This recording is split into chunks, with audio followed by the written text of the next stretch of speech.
It's Monday night, and here we are. So it must mean one thing: our Buffalo Bills ending Week 10 with a Monday Night Football contest against the Denver Broncos. Ladies and gentlemen, welcome to Hashtag Sports. My name is Joe. If you're new to this channel, be sure to hit that thumbs up button, like this video, and subscribe to Hashtag Sports for continual Buffalo Bills and NFL content. You like those TikTok or YouTube shorts? Mario's cooking with those, baby. Mario's cooking.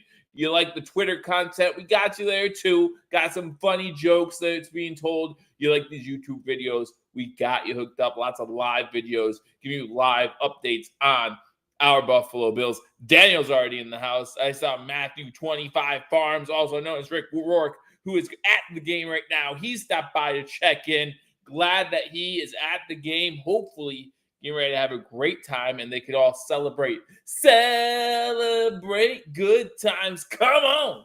Let's have some fun on this stream tonight, ladies and gentlemen. We're going to have a fun time in this pregame. Listen, the Bills make you stress out. I get it. We're stressed out talking about our Buffalo Bills. Will they make the playoffs? Won't they make the playoffs? Should we get rid of Ken Dorsey? Should we get rid of Sean McDermott? What's going on? Let's have some fun. Let's not worry about things like that. Let's take this thing one game at a time. Let's look at this and say, hey, what is it going to take to beat the Denver Broncos on Monday Night Football? We'll go over some scores from around the NFL yesterday. We'll look at the current playoff picture and where the Buffalo Bills sit. It's not pretty, but that doesn't mean it can't be done. In fact, I believe the best course to get into the playoffs for the Buffalo Bills or the Miami Dolphins is to win our division, the AFC East. I don't know if two teams are going to make it out of the AFC East. Something that I wouldn't have said at the beginning of the season. Let me know what you think in the comment section. Do you think two teams are going to make it out of the AFC East? With the Jets lost last night to the Las Vegas Raiders, less likely that they'll get in, right? We saw that Aaron Rodgers said he wants a December return as long as the Jets are still in the playoff picture. Well, a loss yesterday, they're on the outside looking in, even more so. Man in the kitchen, good to see you. Hey, Mom, good to see you as well. Even more so now than our Buffalo Bills. So we'll see how it goes the rest of the year. But listen, it's one game at a time, and that means the game for today, it's the Monday Night Football game. Russell Wilson and the Denver Broncos on the field warming up. Patrick Surtain, we wanted him. We wanted him before the trade deadline to help out that cornerback position. And listen, if there was ever a time that we could have used help at the cornerback position, man, today would have been one of those days. We are beat up right now as far as injuries are concerned. We'll go over the injury report. We'll talk about the inactives and actives for today's game. Give me 1 second here, guys, as I try to get the other computer set up. As you guys know, I try to hook you guys up with the scoreboard during the game as well. So that way we all know what is going on. Ryan, good to see you. Also, D. Robert, also good to see you. Yes, AFC North will fall off. I'm sure it will. But at the same time, I think at least three teams from that division will make it. Let me know in the comment section right over here. Right over here. Boop, boop, boop. Right over there. There it is. Let me know in the comment section your score prediction, where you're watching from.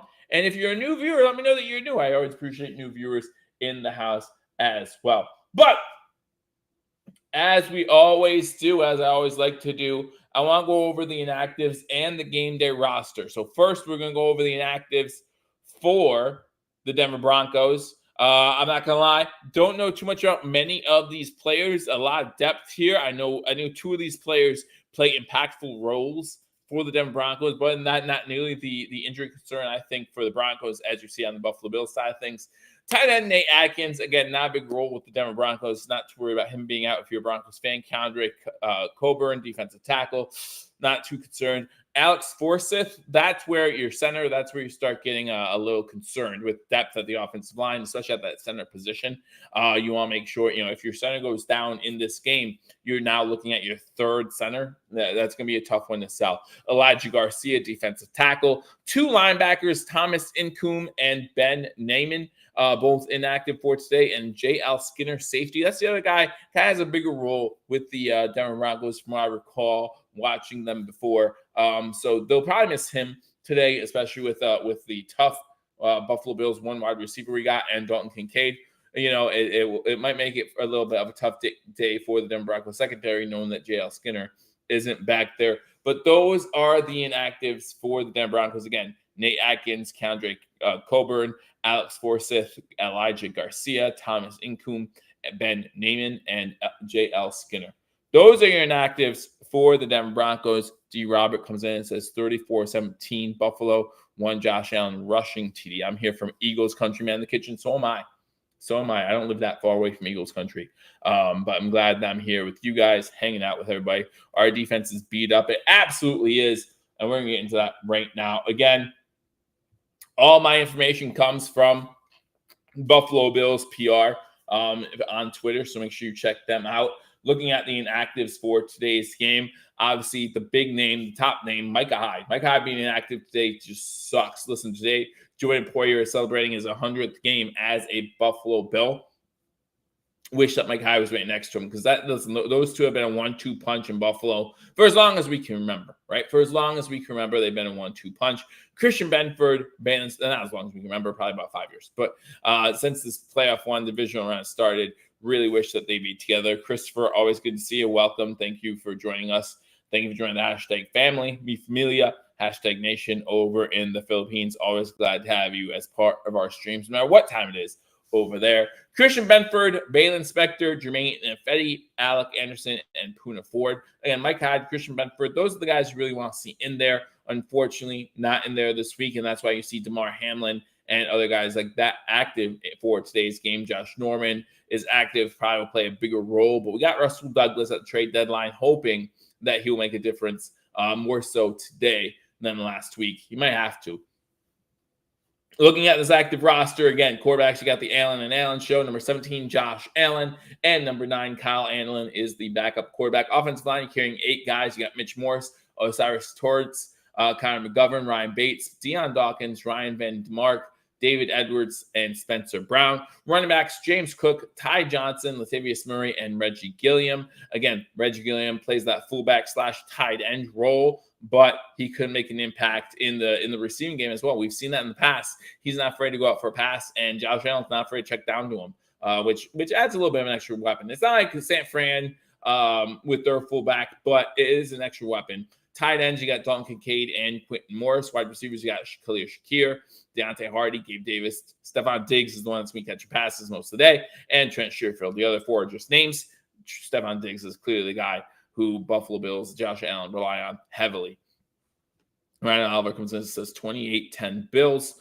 Defensive line, you got Von Miller playing against his old team, the Denver Broncos. I actually took Von Miller on the draft. On the draft, I just kind of gave it away. But on the sports betting website that I use, I took Von Miller to get a sack today. I think playing against his former team, I would have taken him today to get a sack fumble. To be honest with you, I would have taken him today to get a sack and a forced fumble in today's game. That's the type of impact I think Von Miller is going to have playing up against his former team. Matthew 25 Farms, again, that's Rick, for those of you who don't know, at the game.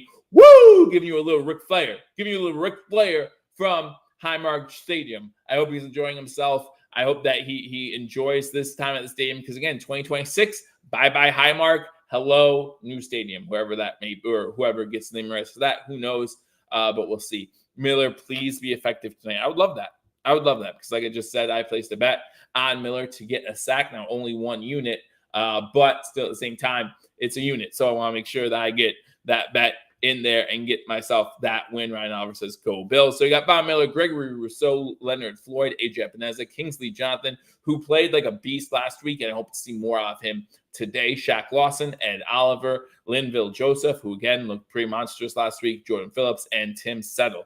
Those are your defensive linemen. Looking at the linebacking crew, again, you got 5 guys, a depleted bunch still. Glad to see 5 in there. Glad to see AJ Klein back, but still a depleted bunch, an old bunch when you include AJ Klein.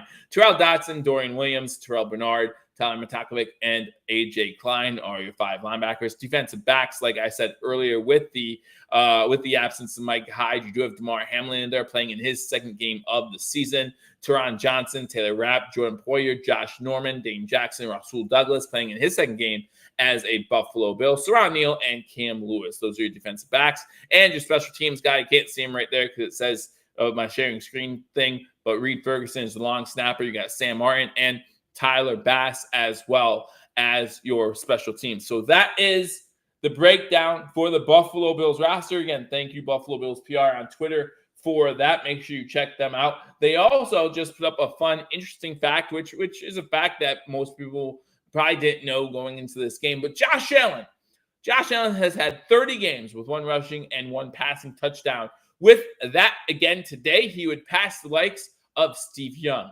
He would pass the likes. Who's the other guy? Steve Young, and he's tied with somebody else right now. I'll check it because they posted it. Steve Young and who else? Was it Cam Newton? Steve Young and somebody else. Let me know in the comment section if you already know it before I look it up.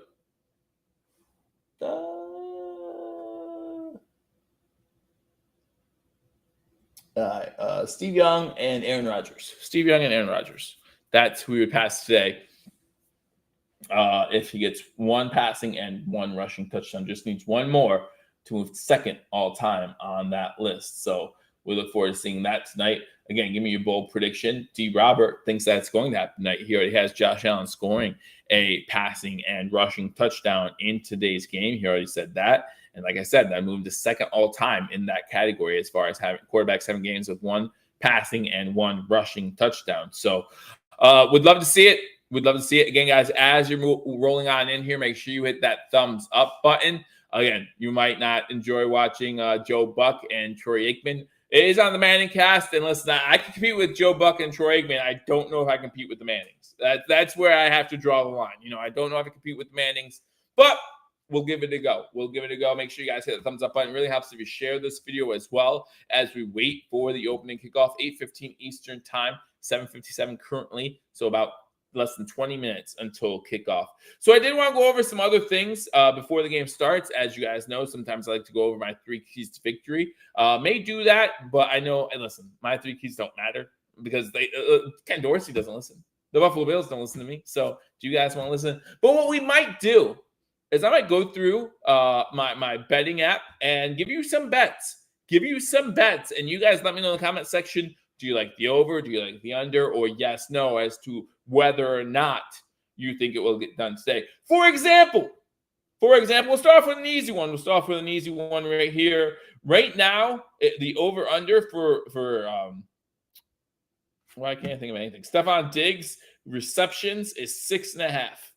6.5 for Stephon Diggs. You let me know in the comment section if Stephon Diggs will get more than 6.5 or less than 6.5. Let me know in the comment section. Maybe we'll do yards as well. Spin comes in. I might have to pick the Mannings over here today. I enjoy the Manning cast sometimes too. I think sometimes I get a little annoyed with the guests. I think they try to do a little too much sometimes. Just talk about football. I love when they start talking about football. I only watched them once, and that was the first time they did. Ray Lewis was awesome because Lewis was calling defense and and Manning call offense. Right, yeah, and they do a great job. And it really depends on the guests for me as far as how good they are. I don't know who the guests are for today. They're going over game picks today. Marcus picks the Buffalo Bills 24-17. Ryan picks the Bills 23-18. Scott Van Pelt, who will be doing the ESPN directly after SportsCenter right after the game. Diggs 8+ says Christopher. Okay. I would take Diggs in the other. Scott Van Pelt says 23-13. I miss Stuart Scott, though. I really miss Stuart Scott. All right. So we'll do some of that today as well. We'll do some of that today before the game as well. But I did say that we would go over some of the games that already happened this week. Again, only 1 Monday Night Football game. I did not know this until I looked it up, which is how most things happen in life. You don't know them until you look it up. There is another week or 2, I forget when it is, I'm looking it up now, where they have 2 Monday Night Football games again.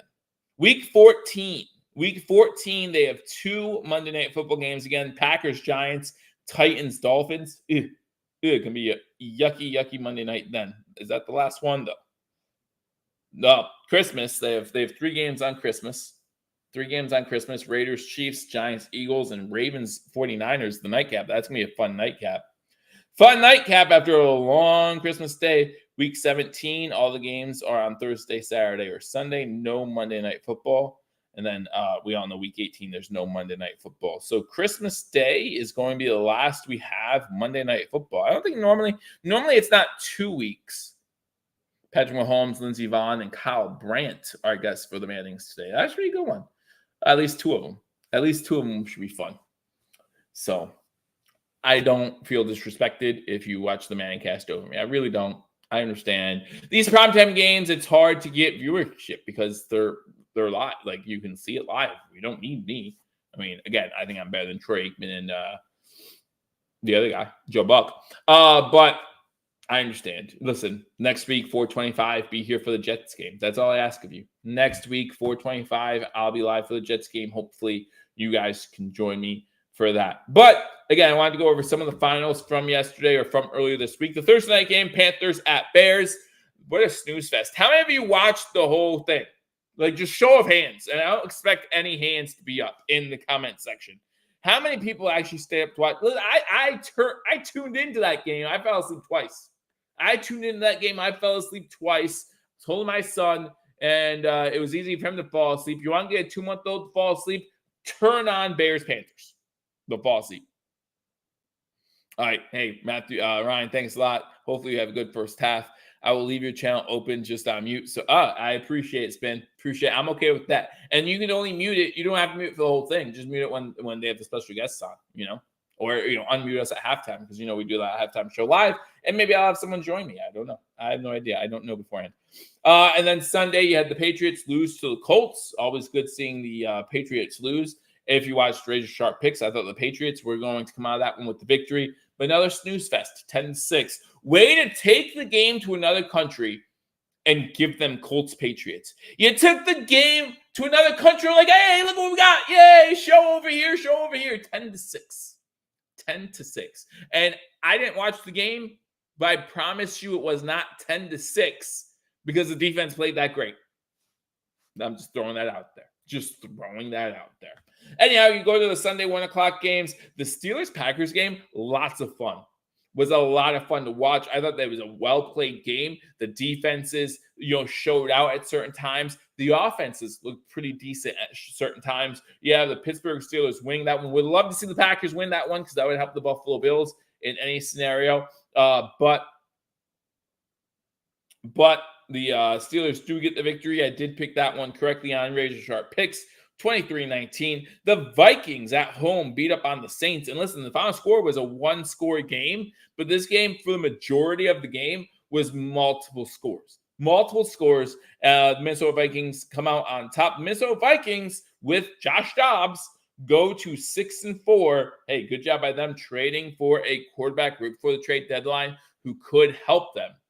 I was really hoping that the Pats would flood around 7-8 wins per year for a while before falling off the cliff. Oh, well, nice to see them sputtering. Hey, James, you know what? I'm not really worried about that as long as Bill Belichick's there. Bill Belichick does not have the greatest track record when it comes to draft picks. Not worried about that at all, although rumor has it Bill Belichick might not be there for too much longer. Crazy as it sounds, I lost my parlay. What a bummer. I lost on the first bet. Hey, I'd rather, if I have a big parlay, lose on the first bet, right? Last thing you want to do is be sweating it. Because most of the time, if you have a big parlay, which you know is unlikely to hit, but you have multiple times, right? You have all the morning games, or you have all the early afternoon games, and then some 4 o'clock, maybe that Sunday night game. The last thing you want is for it to be like the Sunday night game, and you pick the under, and like that's the last game, and it goes over by 5 points. I would rather lose the first game than the last game, right? No sweat. Don't worry about it. Texans beat the Bengals, which, again, now that both teams are 5-4, and no one expected the Texans to be 5-4.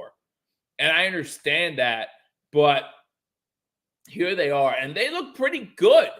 They actually look pretty good. You're talking about C.J. Stroud, what do you always tell a young quarterback to do? Don't turn the ball over. He's not. He had one interception, one very costly interception yesterday, which really turned the whole game around. They were up by 10, less than 4 minutes to go. And he throws a pick that's almost returned for a touchdown, but leads to a short field, easy touchdown, since he gets right back in that game. Luckily for C.J. Stroud and the Texans, they're able to rebound, and they get a game-winning drive out of their rookie quarterback. Hands down right now, rookie of the year, offensive rookie of the year at least. Go to the Browns-Ravens game. The Browns with a comeback. This reminded me a lot of the Ravens-Dolphins game from last year, where the Ravens were kind of in cruise control. Ravens looked pretty good. In fact, I took the Browns to cover the 6.5-point spread, and for the majority of the game, I was like, well, that's a loss. It started with a pick 6 for the Ravens, and then on the next drive, they go down and score pretty easily. It's 14-0. They pretty much keep that type of lead the majority of the game until the fourth quarter. Reminded me a lot like the Dolphins-Ravens game from last year, where the Dolphins came back from like 21 points in the fourth quarter. The same thing happens here. Browns come back, win this game. They outscore the Ravens in the fourth quarter, 16-7. It felt like more than that, though, at times. But the Browns win that one. Again, Browns-Ravens, both in that AFC North, beating each other up a little bit. Ravens 7-3. If you're a Bills fan trying to figure out ways to get in, again, we'll look at the playoff picture here in a little bit. You want the division leaders to win in the AFC. But Baltimore brings the Ravens down a notch, puts them up a notch, and only half a game back of first place in the AFC North. But again, like I said, I think our best case scenario or at least our easiest path to victory is through the division, right? Just beat the Dolphins. Just win out. Just win out. That's all you have to do. Just win out. Titans-Buccaneers. Buccaneers get the victory, 20-6. The Titans unable to get anything going in that game. That game, I was not impressed with that game. But speaking of impressive, San Fran came off their bye week, and they looked impressive, winning 34-3. Unfortunately for their running back, CMC, snaps the streak of consecutive games with a touchdown, ties the record, 17 games. 17 games with a touchdown. That's impressive. That's impressive. The Bills had a guy do it by the name of O.J. Simpson, but no one knows who that is. He played so long ago. That name's forgotten in the record books. But very impressive, 17 games with a touchdown. Unfortunately, that snapped against Jacksonville. They really tried, too. They got the ball with like 3 minutes to go inside the 20, and I think he had every touch inside the 20, and they went for it on fourth and like goal from 3. Just unable to get into the end zone. Detroit pulls out a fun game. This was a great game. Probably the best 1 o'clock game out of all of them. Or no, this was a 4 o'clock game. Best 4 o'clock game out of all of them. Detroit beats the Chargers 41-38. Unfortunately, I got them on the number at 3. In fact, if I go back, now I think about it, if I go back to Razor Sharp picks from Wednesday, I might have called. I know I called one game to finish on the number, and this one might have been the game. I'll have to go back and look at that. Talk about tooting your own horn. Listen, sometimes you're good. Sometimes you're good, and I am doing pretty good if you're watching. Atlanta lost to the Arizona Cardinals. I called this upset, 25-23. This was a return game for Kyler Murray. He did a good job. Washington Commanders made it closer than I thought they would, losing to Seattle 29-26, and the Giants didn't lose close. The Giants didn't make it closer than I thought they would, losing 49-17. And last night, the Jets got surprised by the Raiders in a loss. Pierce's second game as head coach for the Raiders, second victory. So I have to clock in at 8:30, but I'm going to try to follow the game on your channel. Hey, appreciate that. And that's what I'm doing this for.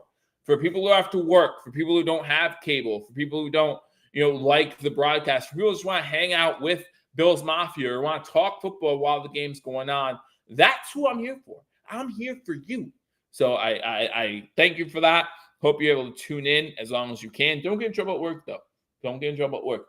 All right, so since we're here and we have time, I wanted to take a look at the current playoff picture because right now, week 10, about halfway through the season, a little bit more than halfway at this point through the season. And here is the current playoff picture. Next week, man. Next week. Listen, both those top seeds had a bye, and they play each other next week. It's going to be a great game. I'm looking forward to it. I hope you guys are too. As just someone who loves football. I'm really looking forward to that contest. And again, I hope you guys are too. Looking over at the NFC, we'll gloss over that real quick. Lions, number 2 seed with that win yesterday against the Chargers. 49ers stay at the 3. Saints at the 4. Seahawks at the 5. Cowboys, and then the Vikings at 7. Now, can the Vikings hold on? Got the Buccaneers about a game and a half back. And that's a thing about the NFC. You look at the NFC and listen, you can't take anything for granted. It's only week 10. But you have a game and a half between the 7 and 8 seed, right?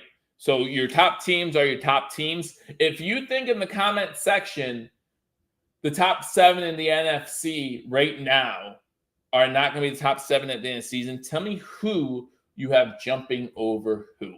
Because I look at this 7 and I say, yeah, there's a good chance that those are the 7 teams in the playoffs. There's a good chance you might see Atlanta or Tampa Bay fight for the NFC South title, which would make them jump the Saints for that number 4 overall seed. But I just don't see anyone beating one of those 7 teams enough to make it to the playoffs. I think those 7 teams are going to the 7 teams in the playoffs. Again, the only way I see a change is if the Saints went on a losing streak and they are surpassed by the Buccaneers or the Falcons. But I don't see that happening.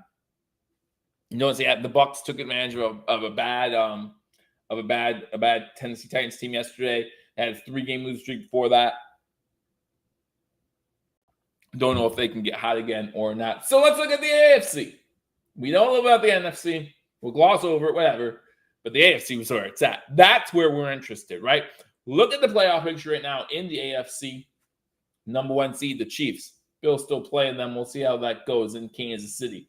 Number 2 seed, the Baltimore Ravens, just had a loss against Cleveland Browns. Still has to play a lot of those teams in the AFC North. Going to beat each other up in the AFC North. Number 3 seed, the Jacksonville Jaguars, have a little bit of an easier schedule. They got over that hump with the 49ers. Unfortunately for them, it was a loss. But now the schedule gets a little bit easier.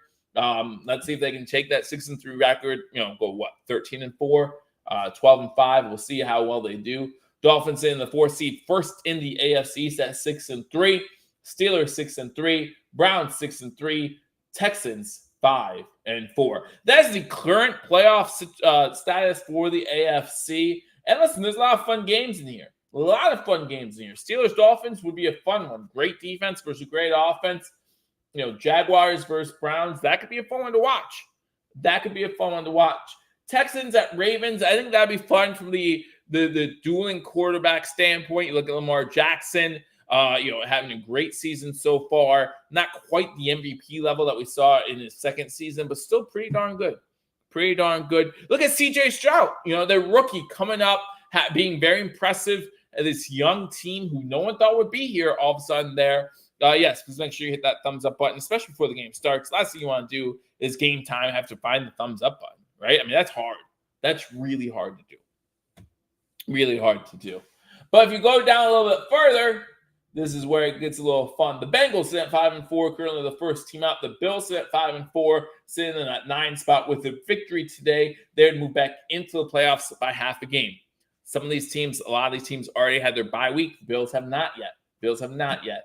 Colts sit at 5-5, Raiders 5-5, and then everyone else. The Chargers 4-5, probably the most surprising as far as not being in the playoff mix right now. Jets, same thing with their loss yesterday. Broncos 3-5, Titans 3-6, Patriots the worst team in the AFC, and I'm okay saying that as much as I can. But for the Buffalo Bills, it's simple. You got to keep winning, especially these next 2 weeks, right? You got the Denver Broncos today.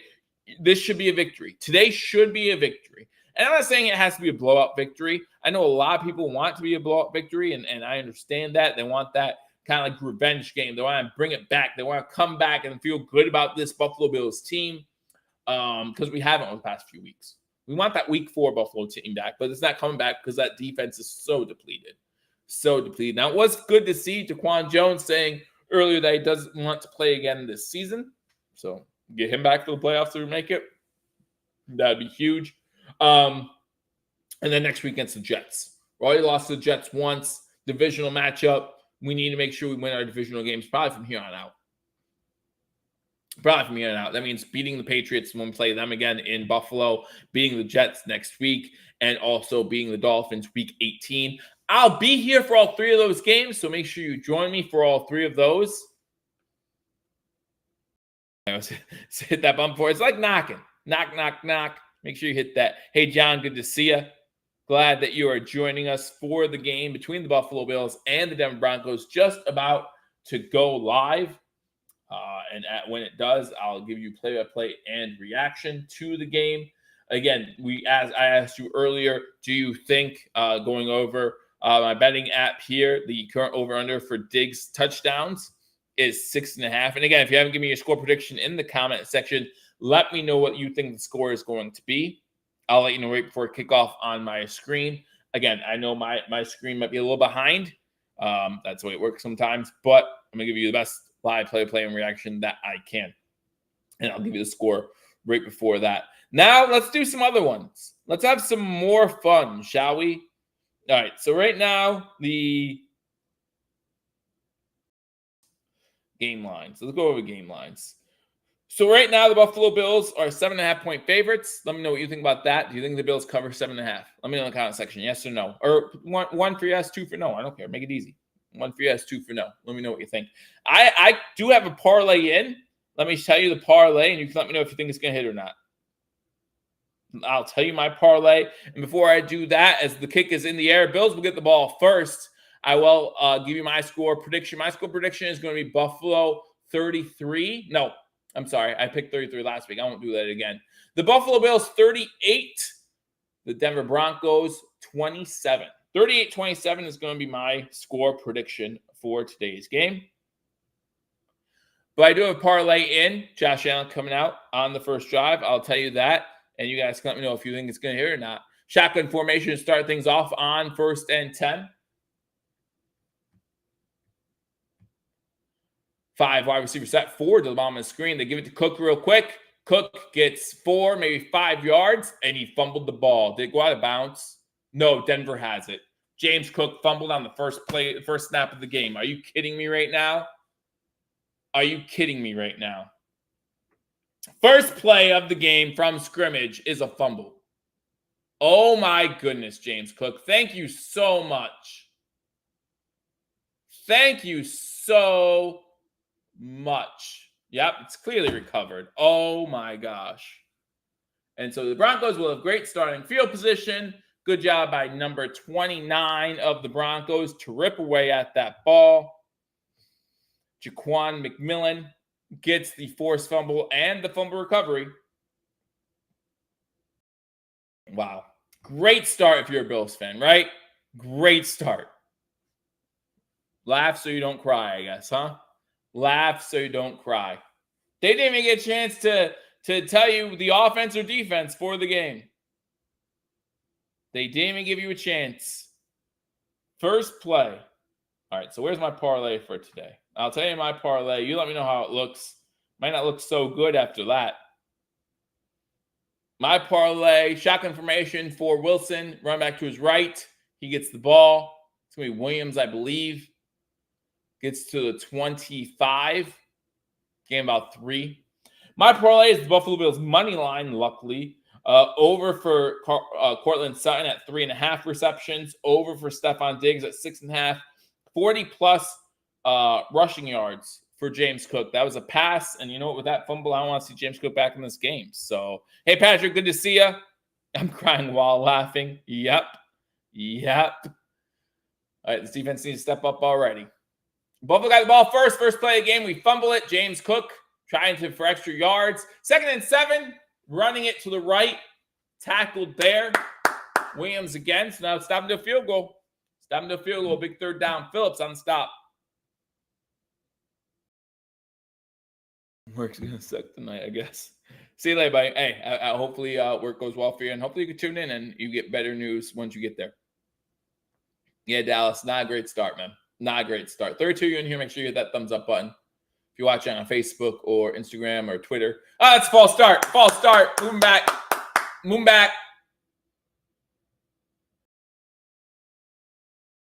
Bill Vinovich is the official for today's contest. I've always liked him. Always thought his crews have called good games. So we'll see if that still holds true today. How many times? It seems like first drives, they've had a few turnovers over this little slump they've had, right?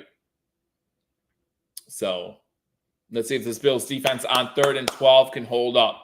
Hold up on 3rd and 12. Let's go. Shotgun formation from the 30. Russell Wilson back to pass. Nope, going to be a handoff. Delayed handoff. Gets to about the 22. Jeez. Tag there by Bernard. Glad he's back. 4th down. Way to scare me. And they'll bring in the field goal unit. Bring in the field goal unit. First drive for the Buffalo Bills ends in a fumble.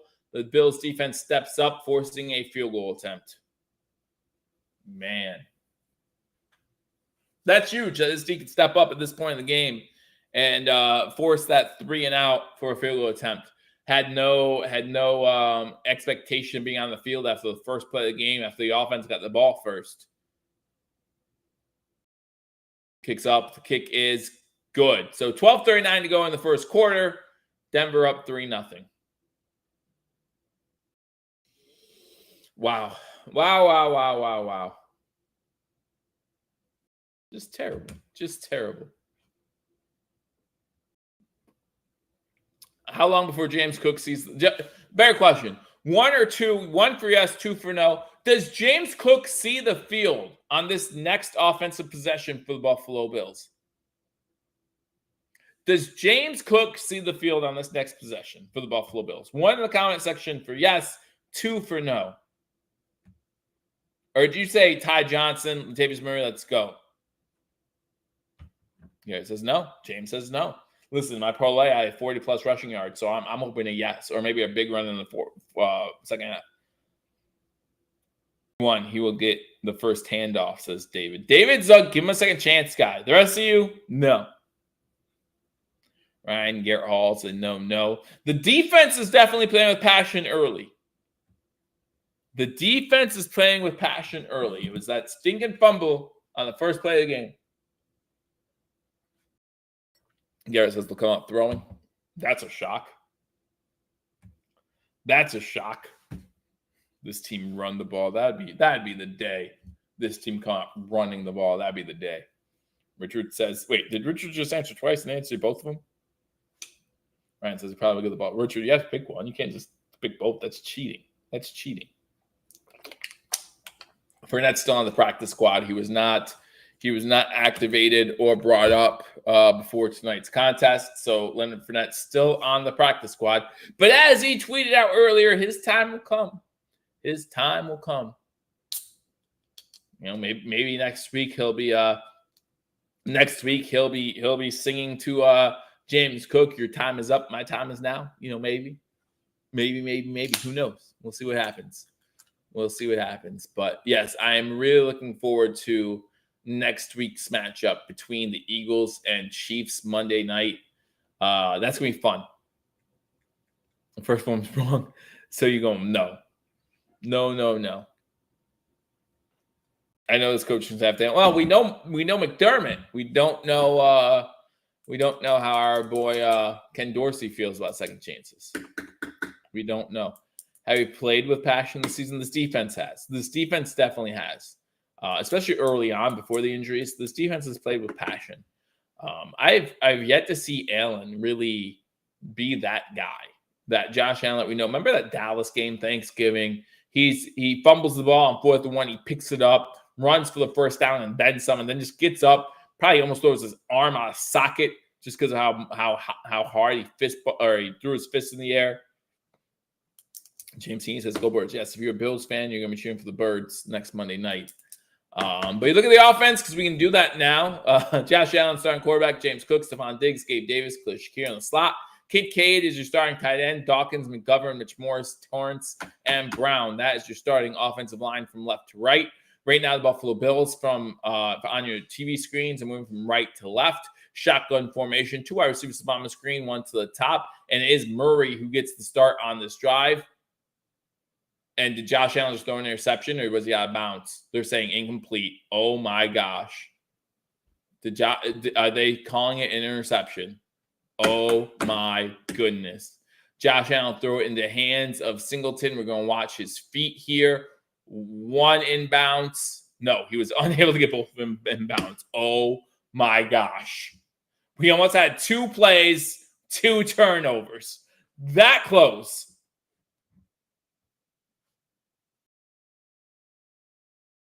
Gotta ask you if Kyle Allen comes in at any time. Kyle Allen, you don't want James Cook back in after he throws a fumble. There's a flag for holding on Torrance, so it's going to be 1st and 20. Back to the 15-yard line. Josh Allen looking to throw, throws it deep, throws a little bit of a duck over everyone's head, incomplete. Guys, I'm guessing this is going to be a long night. Hopefully you already like this video, because I don't know what's going to happen for the rest of it, man. 12:57 to go. I'm already going to be drinking.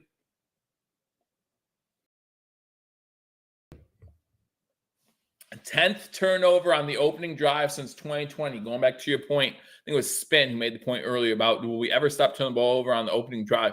10 since 2020. That's leads the NFL, of course. Shotgun formation, 2nd and 20. Diggs in motion. Fake the handoff. Pass caught by Kincaid for about 4 yards. Yeah, that's how we're gonna get back to in front of the sticks to make it 3rd and 16. Awesome.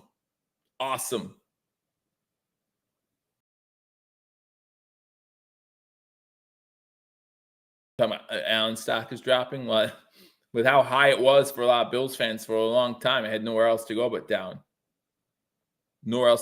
Shotgun 5 wide. Allen has protection in the pocket. Throws it over the middle. Pass complete to Davis. Don't go backwards, you moron. Gets the 1st down. Going to be 1st and 10 at 36. 1st and 10 at 36. Again, thank you all for joining me on this edition of #sports. Sure you hit that thumbs up button. Excuse me, it's not my fault for the crappy start. Again. And again. And again. By this Buffalo Bills team. Unbelievable. Handoff. Murray gets about 8 on the ground. Yeah, no, if James Cook can't on the ball, bye-bye. See you later. Put Ty Johnson in before we put James Cook in again. Maybe he'll get the message.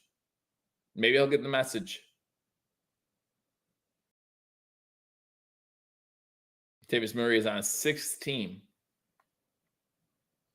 Yeah, he's been out there the whole drive, too. Cook has not seen the field since the fumble. Which, again, why you say I wouldn't. So good call. Murray again. Cuts back. Has room into Broncos territory to the 40, 35, inside the 35. Big run. Latavius Murray. James Cook, who? And listen, as long as Murray's producing, James Cook shouldn't be in at all. If Murray keeps producing, who cares about James Cook? Who cares? Murray looking like a full-grown man out there. All right, Murray's on the sideline now. He is 230 pounds. He can't move and be expected to stay on the field. Although, still no Cook in there. Still no Cook. We got Ty Johnson with his first run as Buffalo Bills, about 3 yards. Ty Johnson. Fumble on us, James Cook. Cook's in the doghouse. He absolutely is. He could stay there, too. Again, as long as these running backs are producing, stay in the doghouse, my man. Stay in the doghouse.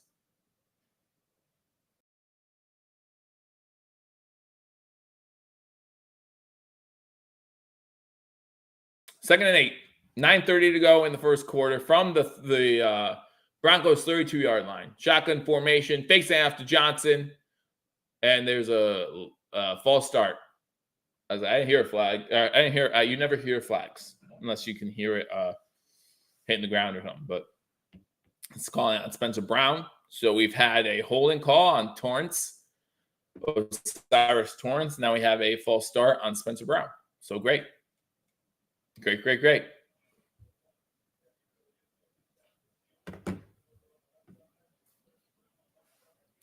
All right, so 9:25 to go. 2nd and 13 now for the Buffalo Bills after the false start penalty. Diggs in motion. Diggs low at the bottom of the screen. 2 wide receivers to the top. Looks like Ty Johnson again in the backfield next to Allen. Kincaid with the pass complete. Gets inside the 30 to about the 28. Doesn't go down easily. But remember, he also fumbled last week. So we got to be careful. How long before we see Cook in there again? Is this a one drive suspension, a half suspension, or do we see him at all the rest of the game? Is this the only drive we won't see him, or do you think we'll see him in the second half, or do you think he's done? His day's done. Go back home. Go back home. 3rd and 4. 50% on 3rd down. It's tied for first.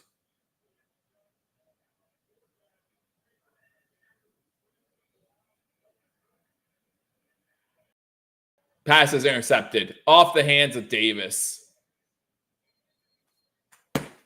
That pass is there. Davis. Wow. 2 possessions, 2 turnovers.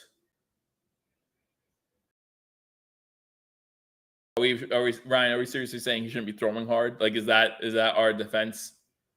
He shouldn't be throwing hard. This is an NFL receiver. Both hands. He needs to catch that. There's no.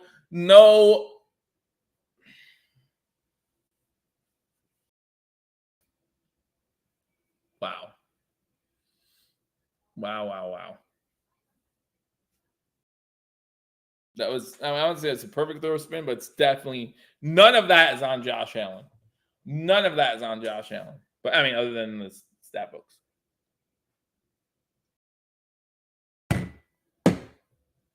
We were in field goal range, too. We at least needed to tie the game there. So now does Dave get sat? I'm sorry, does Gabe Davis get sat? I don't think we see. Gabe Davis is a different story. We only have 5 wide receivers. Do you think we sit Gabe Davis for a little bit? You know, we'll go with Stephon Diggs 1, Trent Sherfield 2, Khalil Shakir 3.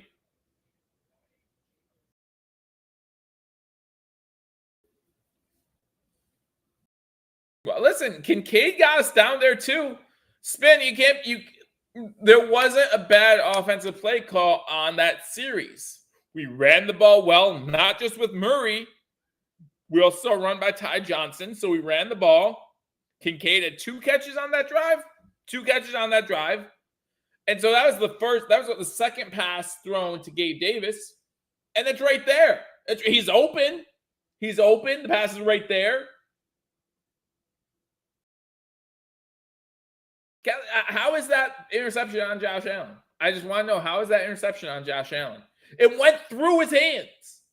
It's not like he got one hand on it.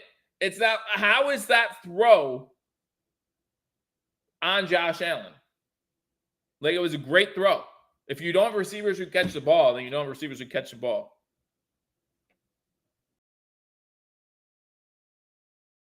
Josh Allen gives us the best chance to win. Stop it.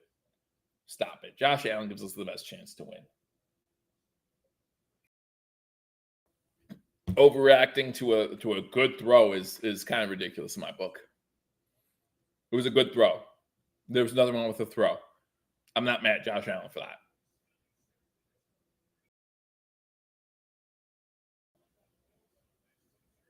I mean, what can you say? And it's not like it's this first drop of the year.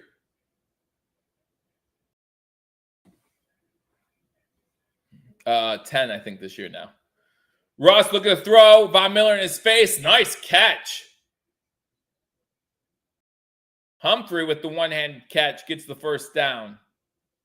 Von Miller was right there.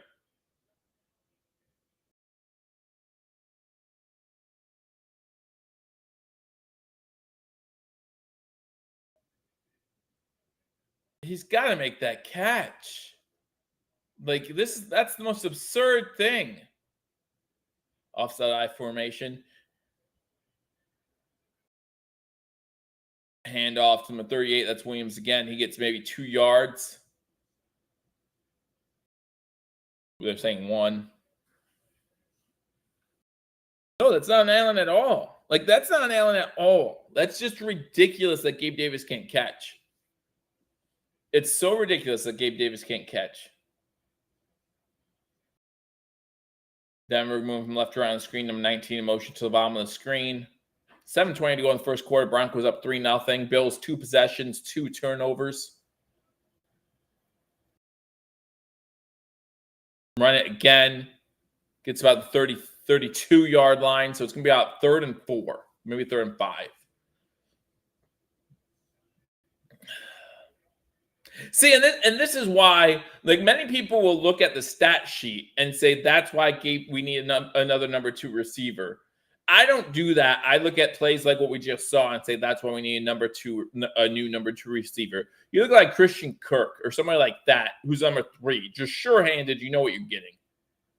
Blitz or 4-man's getting to him. Pass gets away. Williams gets first down, close to midfield. Russell Wilson able to get away, gets the first down before he's tackled at the 49-yard line. Bills front 4 almost got to Wilson there, just unable to do so.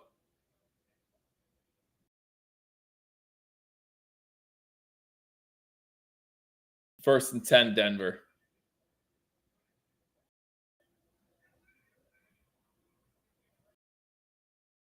I formation. 2 wide receivers on the screen. Looks like they're going to call a false start on Denver. Phillips jumped, but he's getting the crowd pumped up. He's trying to get excited about this game. He's playing with passion right now. My wife used and then you can break this one, Patrick, right? You can break the bad one. And then just tell your wife, hey, I'll get you a new one. And then that will be the good one. And then the one she's currently using will be the bad one. It's perfect. Perfect. 1st and 15. Come on, defense, step up. Step up. You're going to be on the field a whole lot today.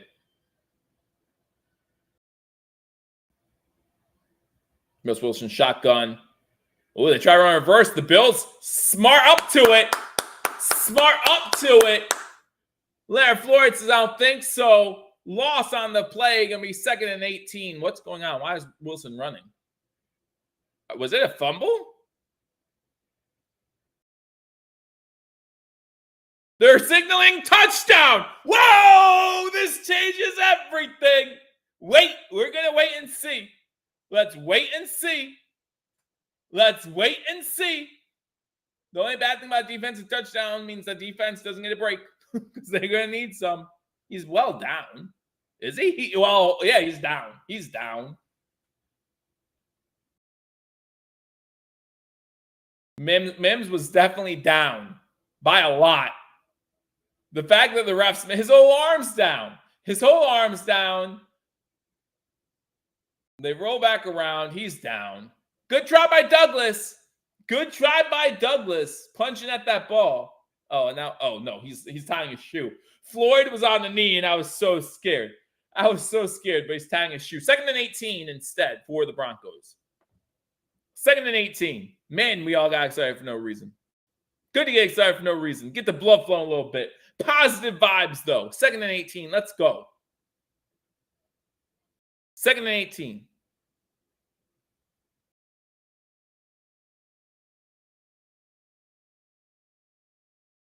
Four wide receivers for the Broncos. 85 goes in motion. Front 4 coming in. Oh, Wilson gets away from it for the most part, but unable to look downfield. Only gets back to the line of scrimmage. Going to be 3rd and 18. Let's go. This defense playing hard right now. Bernard getting credit for the sack.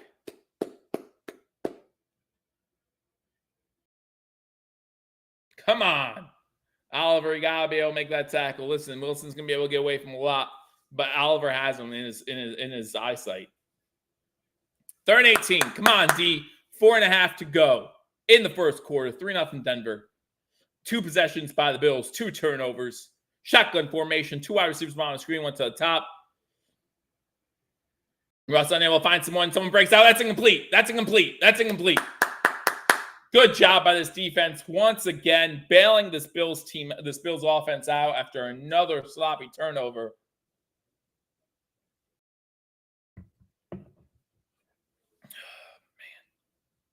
Gabe does stuff to have that. Bernard has been a good surprise this year. Remember at the beginning of the season that was one position we were all worried about? Man, I want to go back to that. I want to go back to week 4. Punt goes into the end zone, so the Bills will start the ball 1st and 10 at their own 20-yard line. Well, good thing I didn't pick the over. 3-0 Broncos, 4:24 to go in the first quarter. Yes, at least the defense came to play, Thomas. Exactly right. At least this defense came to play. You can talk about passion all you want. This defense is showing passion early on in this game.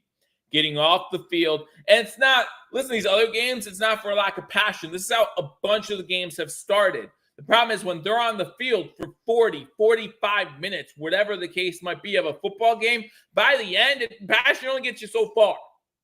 Only gets you so far. We need this offense to have some sustained drives that end in points. That's what we need from this offense right now. So 1, if we see Cook in there for this drive. 2, if you say still no. Still no. 2, if you say, listen, Murray did fine on that drive. Keep Cook on the sideline.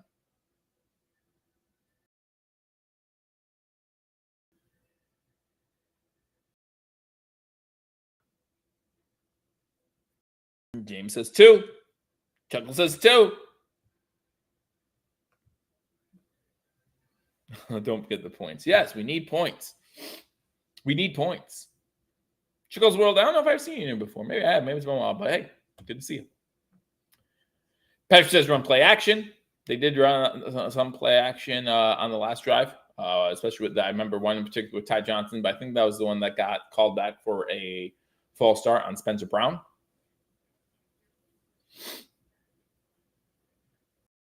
Yeah, I mean, that drive, I was not mad at Dorsey for any play calling. I was not mad at Allen for any throws. False. Remember that first throw was over everyone's head? That was an ugly throw. That first throw was an ugly throw. First play of the game, you really can't tell too much. It's a screen. You know, we started off with 4 wide receivers at the bottom of the screen.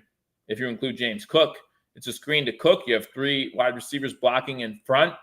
I think at some point James Cook just needs to go down there instead of trying to force things like he did.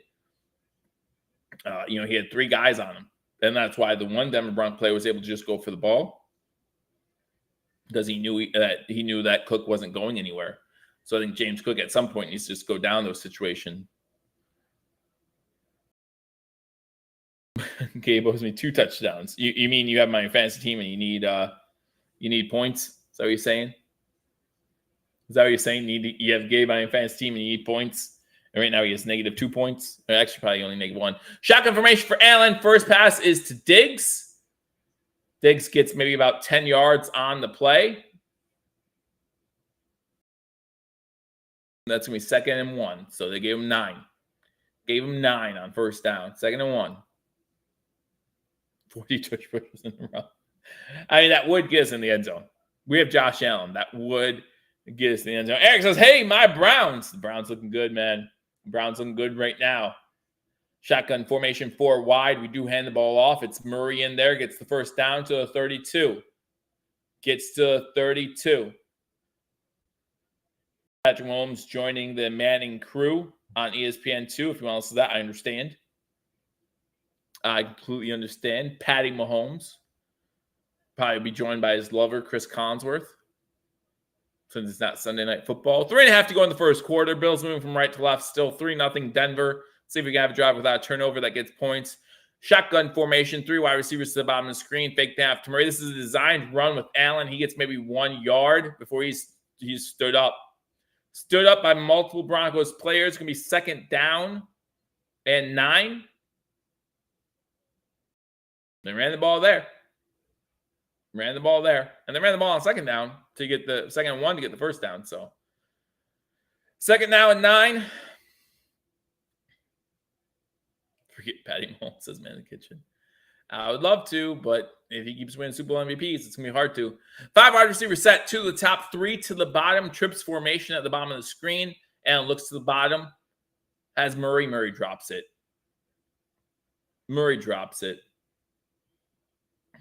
Not sure how many yards he was going to get after the catch there. But we don't know. Murray could break a tackle or two.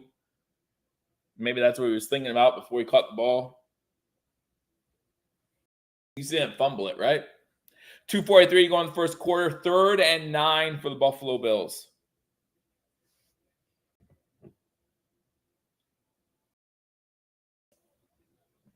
Absolutely ridiculous, boys and girls. Absolutely ridiculous. This is the 3rd drive for the Bills. 4 wide receiver set. Trips again to the bottom of the screen. Bunched together. And looking downfield, getting it from behind. Able to get the ball away. Just misses Diggs, who would have had a big play. Got behind the defense. It's going to be 4th. Then, hey, we didn't turn the ball over. We didn't turn the ball over. That's a win. Win for the Bills. Let's be Coach McDermott just clapping. Let's be clap. Yay, clap, clap on. Clap off. Clap on, clap off. We stink. But he had Diggs. And Diggs was behind the defense. He had room behind him to run, man. He had room behind him to run. Just don't have a block punt or something stupid. Sam Martin gets the punt in the air. Good coverage downfield. Fair catch called for at the 21. I didn't see him call for a fair catch, but the whistle blew, so that's what they're saying. I hope you're not like the Jets, because our defense is nothing like the Jets. Fully healthy, our defense is good enough to compete with the Jets. Fully healthy, our defense is good enough to compare with the Jets. But right now, I mean, this defense is Swiss cheese. Swiss cheese.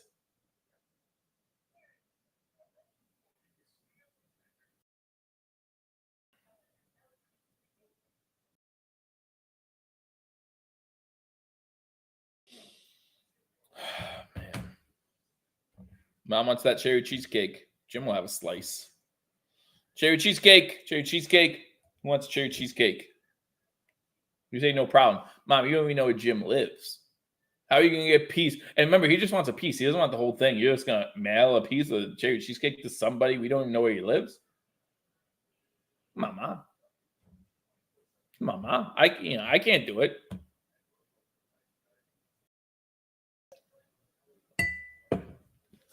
What you think? Come on. Commercial break here. Denver gets the ball for their 3rd possession. Up 3-0. Going to start their own 21-yard line. Chuckle says, time to switch to the liquor.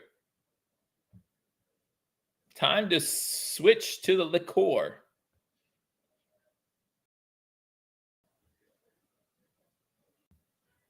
Yes, Thomas Sweeney, our first 2 drives, fumble on the first play, interception.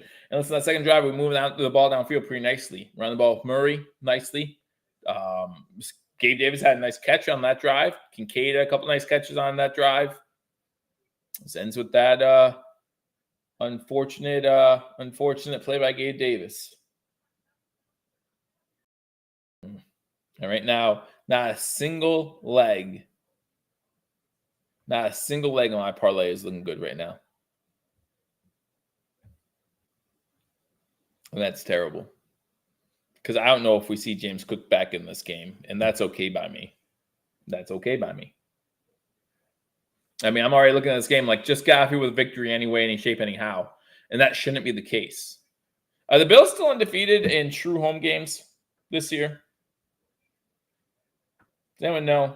I'm sure someone can tell me before I look it up. Are the Bills still undefeated in true home? Like, I know we'll say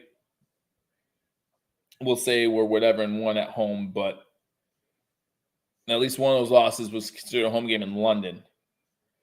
So I don't know if I count that.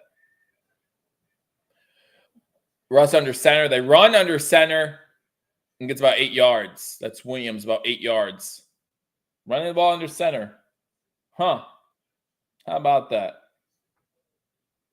Running the ball under center. What a novel idea. Melikich says, yes, we are still undefeated in true home games. 2nd and 1. Well, that might end today. Make sure you hit that thumbs up button if you haven't already. Again, Russell Wilson under center. Gives it to Williams, who gets 2 yards, enough for the first down. Under 2 minutes to go here in the first quarter. Broncos up 3-0.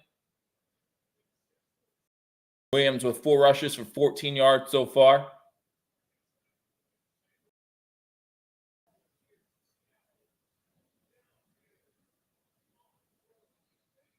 Yeah, and we could talk about that players only meeting that the Bills had earlier this week, and I know that JJ Watt said if you're having a players only meeting in November, no means that your bags are packed come January. Takes the handoff on first down, has all day to throw, finds tight end underneath. Good tackle. Good tackle there. I hate saying it because I know who it is, but good tackle by Terrell Dodson. And number 84 of the Broncos. Who was that? 84 of the Broncos. Tight end. Chris Manhertz. Manertz? Maybe that's how you say it. I don't know. Maybe it is Manhertz. I don't know. Who knows? Who knows? Brings up 2nd and 4.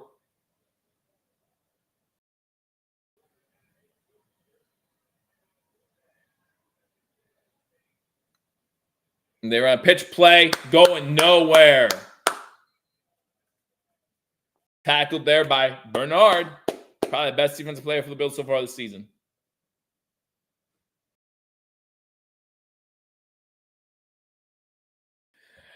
I just want them to be the Broncos. I'm on the Broncos. I'm not talking about no fairy tale run. I'm talking about the Broncos. That's who I'm on. It's the end of the first quarter. Buffalo trailing 3-0. Going to be 3rd and 4 to start the second. If I'm Denver, I probably actually run a play there because this defense has to be tired. Defense has to be tired because they've already been on the field a whole bunch. Already been on the field a whole bunch.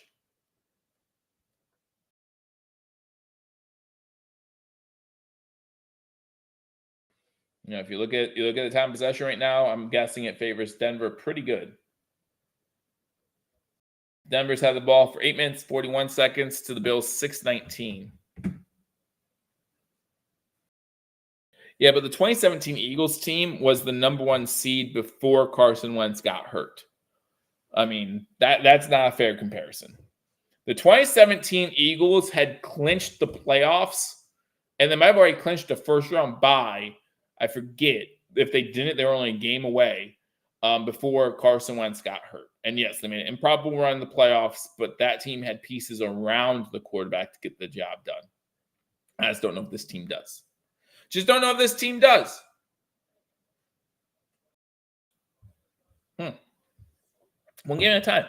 I don't understand people. We've seen Denver beat Kansas City, right? We just saw yesterday the Texans beat the Bengals. We've seen upsets. We've seen all kinds of things. Everyone, whenever the old expression is said, one game at a time, or it's a week by week to week league, everyone's like, yeah, you're right. But then everyone talks about this fantasy run, or we need to do this in the next 5 weeks, or we need to do that. We have seen teams like, for example, the 2004 New York Giants lost the final week of the season to be 9-7, 10-6, a wild card team going into the playoffs, make a magical run. I'm not saying it's going to happen to us. I don't know. I'm saying that no one would have predicted that team would have beaten the 18-0 Patriots team or gotten to that Super Bowl, in fact. Remember the Buccaneers team from 2 to 3 years ago with Tom Brady? Before their bye week, they were, 7-6? They had a late bye week. They were like 7-6, maybe even 6-7. I forget.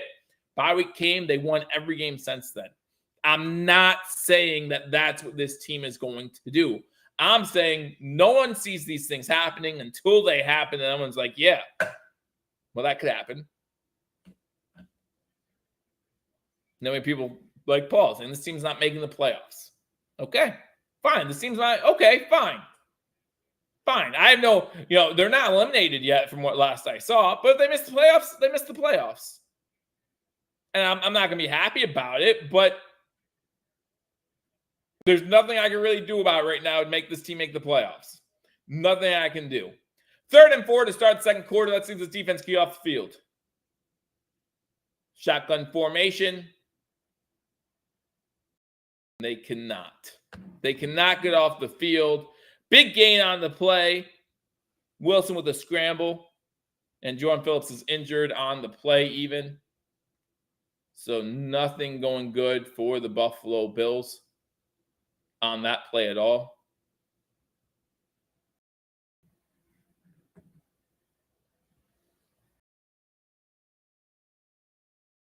I still think San Fran has a chance in the NFC. Wow. Yeah, but again, Patrick, I don't know if wildcard team's coming out of the AFC East, to be honest with you. I just don't know. Just don't know.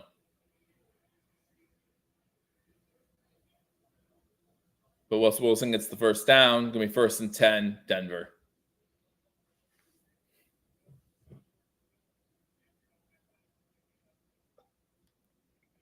Jordan Phillips was able to walk off under his own power. So hopefully that's a good sign for the Bills. And we can see him back in action here shortly. Bills Mafia has to seriously consider bribery. As a referee, I won't say that we accept bribes. Wilson back to throw. Getting pressured by Floyd. Unable to get there. Here comes Miller. Gets his hands on before he throws it away. Way to get pressure on Floyd. Wants a holding call bad. He is not happy. There's a flag down, so maybe it was a hold.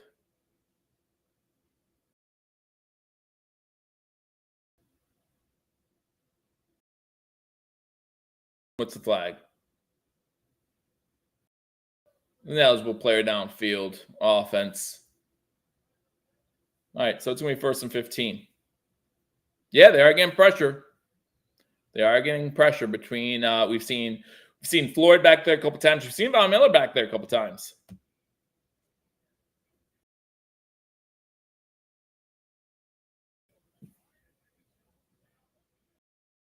So now it's 1st and 15. I always wonder if I'd rather 2nd and 10 or 1st and 15. I mean, obviously it depends where you are on the field and such. But like when it's 1st and 10, there's a 5-yard penalty. You automatically assume the coaching staff's gonna accept it. But in today's NFL, I think I'd rather the down count most situations of penalties. At least 5-yard penalties. Williams gets the ball on 1st down, tackled for a gain of 2 on the play. So it's going to be 2nd now and 13 after the penalty, a 2-yard gain by Williams. 14 minutes to go in the first half. Remember, the Broncos will get the ball to start second half. The Bills received the ball first on the first play of the game. There was a fumble by Cook. We have not seen Cook back in the game since. And maybe that's it too. Like the Broncos have the worst offense statistically currently in the NFL. Maybe that changes after this game, but the offense ain't moving the ball too well in this game either. Floyd trying to get back there, almost does. Going downfield, incomplete, intended for Sutton. Sutton had a step. Maybe that's it too. But so now 3rd and long. 3rd and long. But man, Floyd's getting back there a couple times. This defense is getting pressure. One more play. But do you trust this offense going the whole way downfield anymore? Like years past, we would say, oh, the Bills starting inside their own 5. Okay, we have Josh Allen. It's no problem. But like this year, you can't even say that, right? Like this year, Bills have 5 on the line. Now Poyer backs up. Oliver able to sneak free, unable to get there. Make that tackle. Poyer makes the tackle short of the first down. So mad right now because Lewis had a chance to make that tackle after maybe a game 3 or 4. Unable to do so. Now it's 4th and 5, and this is the area of the field where analytics get involved, right? What do analytics say? That's the second time, or at least the second time, Ed Oliver has had Russell Wilson in his sights, and Russell's able to get away. 4th and 5. Looks like the punting team's out there, and they do punt this one away. Fair catch called for at the 9, but we're going to watch everyone go back in the end zone again. Denver's punter has not done them any favors so far in this game, because it's not like the ball's bouncing at the 5 and going into the end zone. These, I take a field at the moment. Yeah, it's very true too.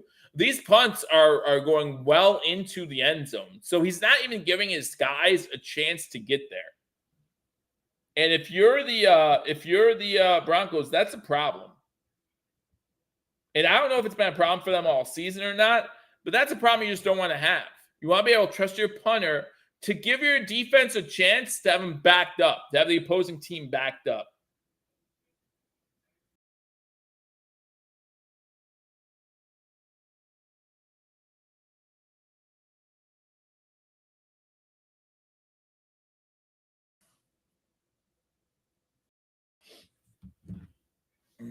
So the guy's talking about how Sutton is shadowing. I'm sorry.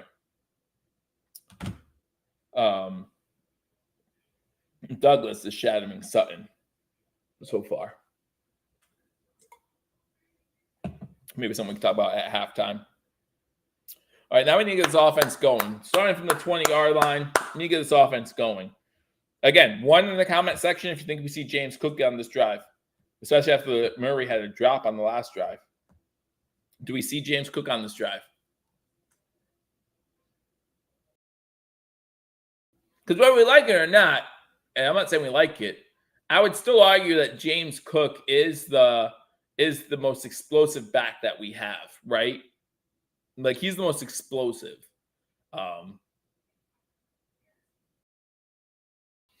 This is Callie. Callie's calling the next series of plays. Shotgun throw, incomplete. Shotgun pass, incomplete. Shotgun throw, incomplete. I don't know if Josh Allen can throw the ball 80 yards anymore. Like, I just don't. Has he, like, his arm just doesn't look like it was 3-4 years ago. Like 2 years ago.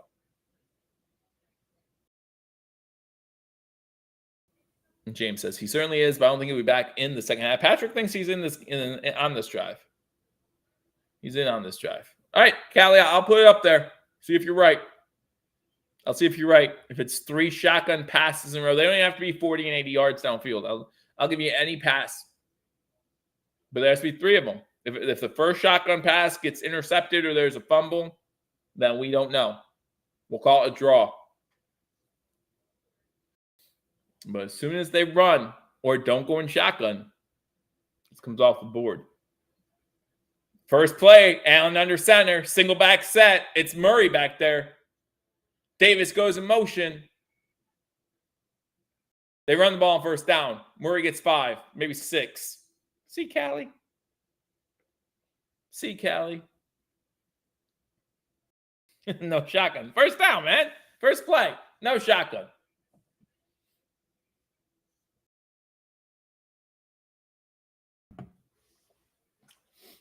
The Buffalo Bills have trailed after the first quarter in 5 of the last 6 games.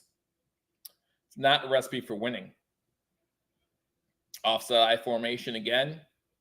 Diggs goes in motion to the top of the screen. Fake the handoff to Murray, looking downfield. Now he throws it to Murray in the flat. Murray gets a 1-yard loss on the play. At least he didn't drop it that time, but maybe you'd rather that. Less than 20 minutes to go in the first half. 3rd and 5. At this point, you wonder if James Cook sees the second half.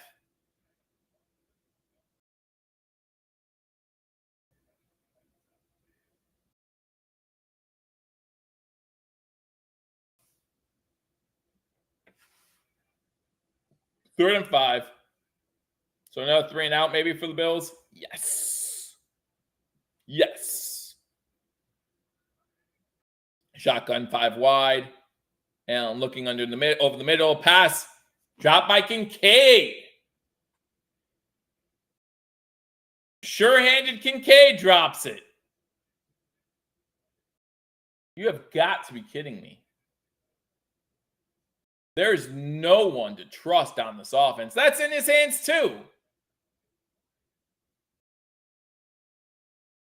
That's right through his hands. There's no one you can trust on this offense. Another 3 and out.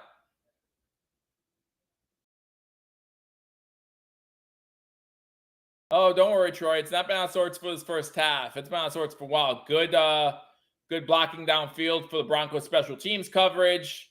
Gets into or close to midfield for Ferguson, forces him out. When the snapper is the guy that forces you out of bounds, not a good sign. So they're close to midfield already. If I'm Josh, I don't get Josh Allen head down on the sideline. I'm going over to my receivers and tight ends right now. I'm pissed. I'm not just sitting there with my head down anymore. What's their problem? These are the same throws you see in practice every single week.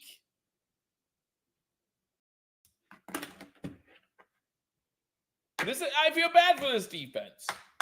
Because even with all the injuries this defense has, the Bills still have a good defense. But it doesn't feel that way because they're on the field all the time. We're going to give up at least 13 points in the fourth quarter of this game. And it might be close going into the fourth quarter.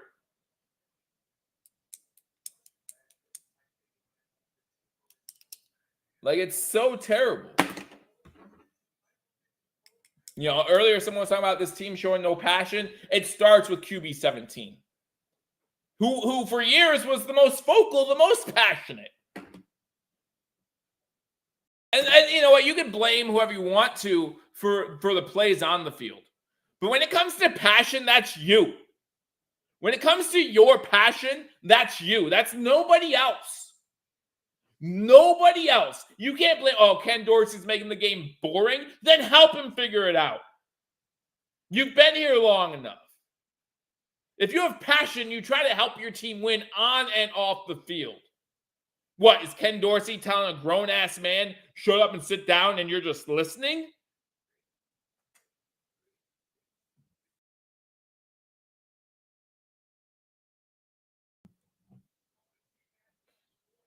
Hi, everybody.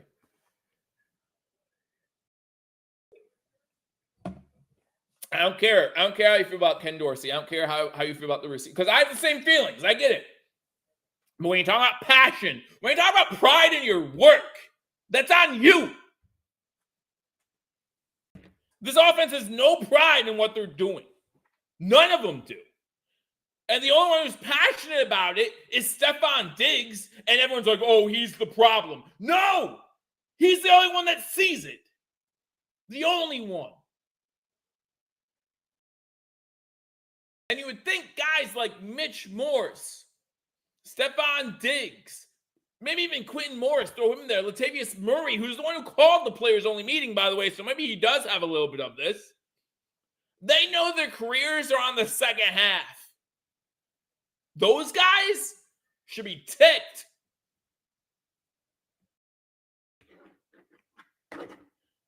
First and 10 at midfield. Run the ball on first down, pick about 5 yards. Tackled by Ed Oliver. Poyer, high. Defense, you're doing great. When the drought era builds is going on around here. It's bad, guys. It's bad.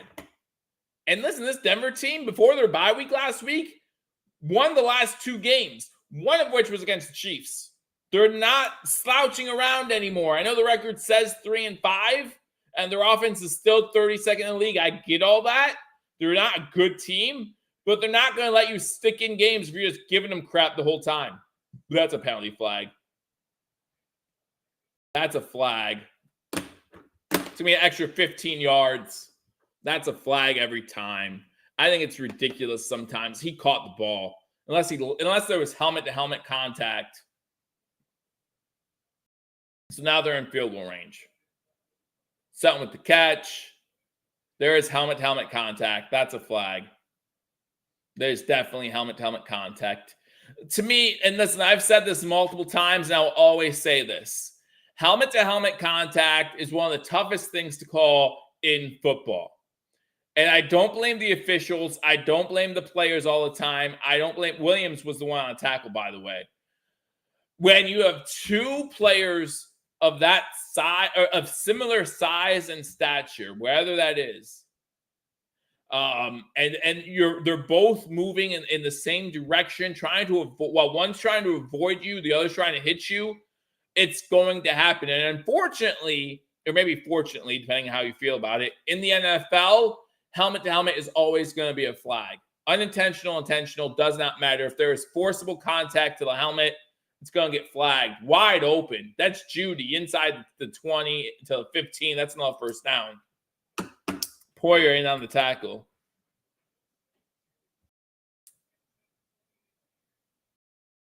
Now they're inside the red zone. What was Johnson doing? Was he on the running back maybe? Come out of the backfield. Offside formation. Wilson 6 of 8 for 64 yards. 19 goes in motion. Tight end comes off the line of scrimmage. So you have Sutton at the bottom of the screen. Sutton, who, by the way, is a red zone monster. Red zone monster.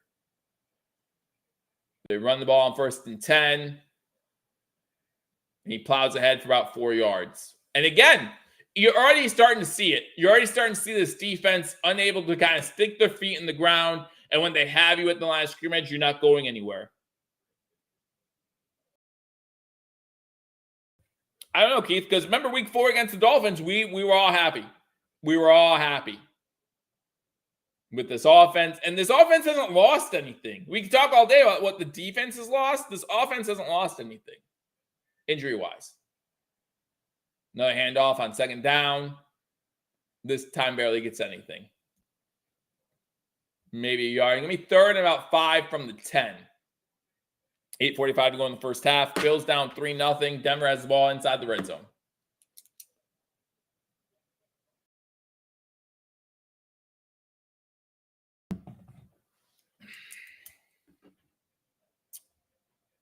Third and 6. Need this defense to make a stand right here. 3rd and 6 from the 11. This defense has kept us in this game. Single back set, 2 wide receivers to the top of the screen, 1 to the bottom. Tight end goes in motion as well. Bills send pressure. Floyd almost gets there again. Coming from behind.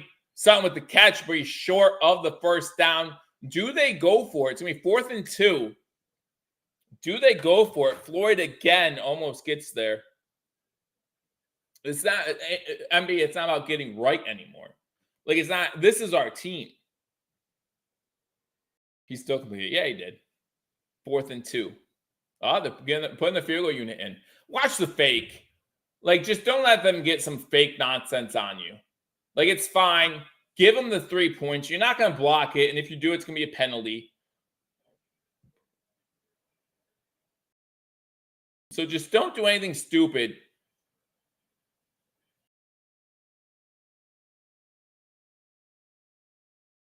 What just happened? Oh, the punter went under center.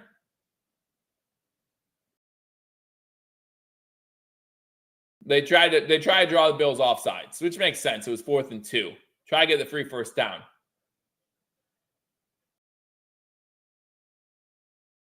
I'm confused though. And now they're putting the offense back out there. Now they're putting the offense back out there. Now they're going for it. 4th and 2. Let's go. Step up, D. 4th and 2 from the 7. Step up, D. 7:23 to go in the first half. Huge play.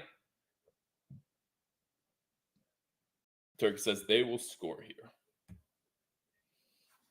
All right, pull it up. What the heck? What the heck? Keith says fixing the score. They don't respect us. There's no reason to.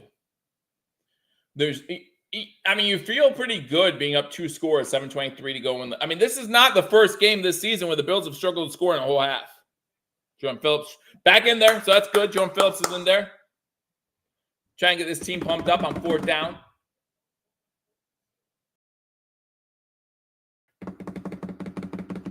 Let's see if you're right, Turkey. Here we go. Wilson under center. Offset eye. Fake the handoff. Oh, Shaq! Lawson forces a bad throw! That's out of bounds. That's out of bounds, right? Okay, thank goodness. Turkey, you're wrong again. I like I like putting guesses up there because they've been wrong. They're 0 for 2. Oh, snap. Oh, snap. That's a TD. I agree with David. That's a TD. Holy cow. I told you Sutton was a red zone monster. Wow, that's a TD. Turkey, you weren't wrong. That's going to be a touchdown. Oh my gosh. A great catch by Sutton. Great catch by Sutton. And to be honest, you don't see what happens as they go out of bounds. So maybe but he doesn't. He does. Sutton's a monster. That's a touchdown. That's a touchdown. Bills are down 9-0, extra point pending. Don't let this scoreboard over here. Sorry, wrong way. Don't let the scoreboard over here fool you. That's a touchdown.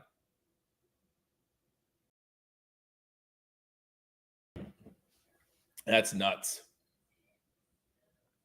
That's nuts. Yeah, I thought when he lobbed that up there, I was like, that's a prayer throw. Like, that's a prayer.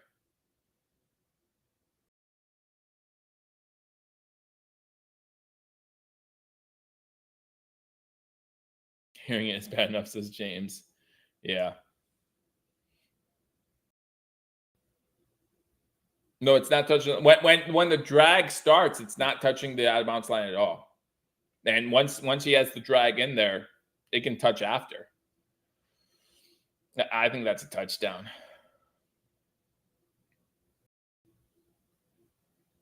I mean, I'm happy if they don't call it a touchdown. Don't get me wrong, but Bills was, yeah. I mean, it's close, but I think they have enough there to overturn it, in my opinion. Unless there's something that we haven't seen yet. Again, for example, we saw the catch, but Sutton was quickly out of the screen, so maybe he bobbled it.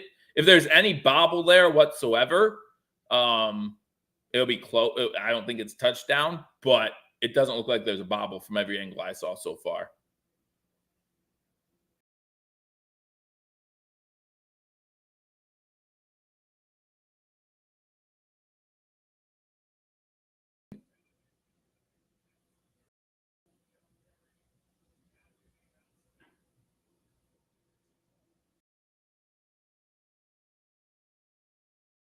Yeah, it's a touchdown. Yep. Run that field's a touchdown. Something with the touchdown. Wow. 9-0. What a catch. What a catch. Honestly. You hate it as Bills fans. But what can you say? And yeah, I don't disagree that Rapp needs to possibly get his hand on that lob. But wow. X points up. X points no good. X point is no good.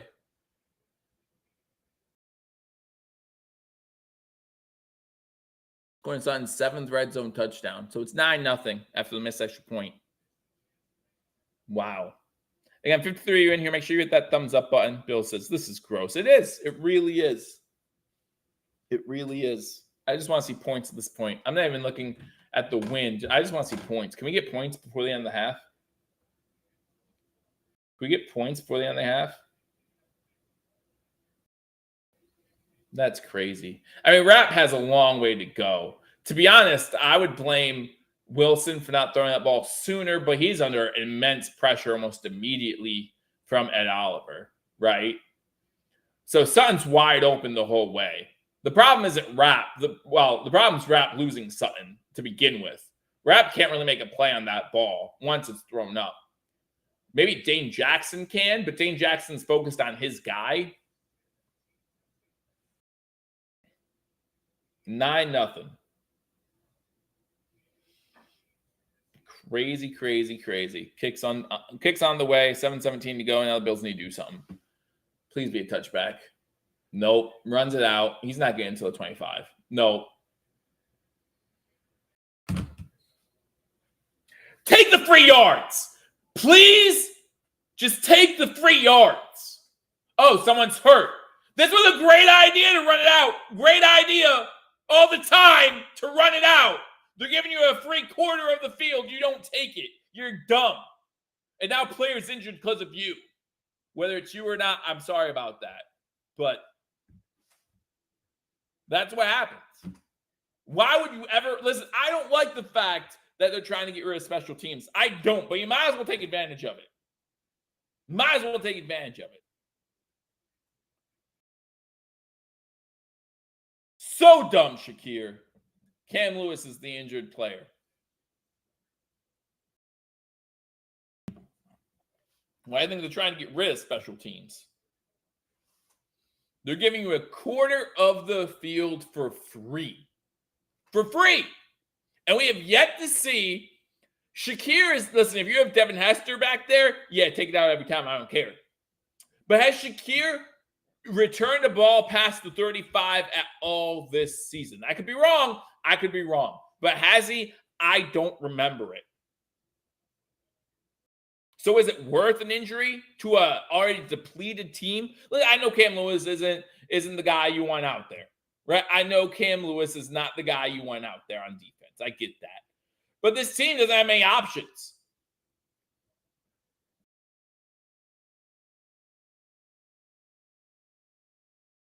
See, Turkey, to me, the process is over, right? Like, you could say it's a process for only so long before you're like, okay, the process needs to, and I don't know where I sit on the whole McDermott being fired thing. I just don't.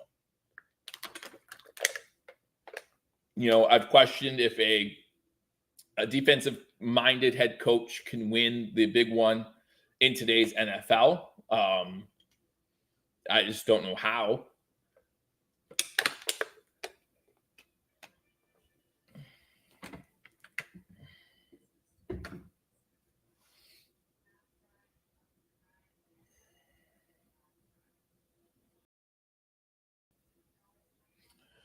We're not getting Dable back. We saw at the end of the Giants game how much Coach McDermott and Brian Dable like each other right now, right? We saw that. Does everyone forget about that? The only way we're getting Dable back as an offensive coordinator is if we get rid of McDermott. I think that, again, how I feel about McDermott aside, because I don't know yet. I'll tell you in the offseason. He has won enough in Buffalo to kind of flirt with the idea of someone being fired, not him first.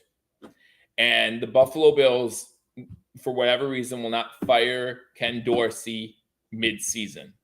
So that way, at the end of the season, they can make that decision. So if anything happens, James Cook's back in the game. Shotgun formation, two wide receivers top of the screen, one to the bottom. James Cook going out for pass, catches the ball. Gets 8 yards, does not fumble. Yay, James Cook doesn't fumble. James Cook doesn't fumble. Good job. I figured at one, I did. I figured at one point he'd be out for the half. But 6.5 to go here, and he gets the run, runs up the middle, gets a good gain, gets to almost the 40-yard line. Big run by James Cook, 1st and 10. Listen, someone said this offense needs to start moving the ball. Let's put James Cook back in this game. We need to start moving the ball. 2 runs. That was a shotgun run for those counting. Not 2 runs. I'm sorry. A screen to the running back and a run. And now here we go. 1st and 10. Run the ball with Cook again. He gets about 5 or 6 more yards. Stays on his feet. Good run. Gets to the 45. 6:11 to go in the first half. Bills moving the ball quickly now. Let's go.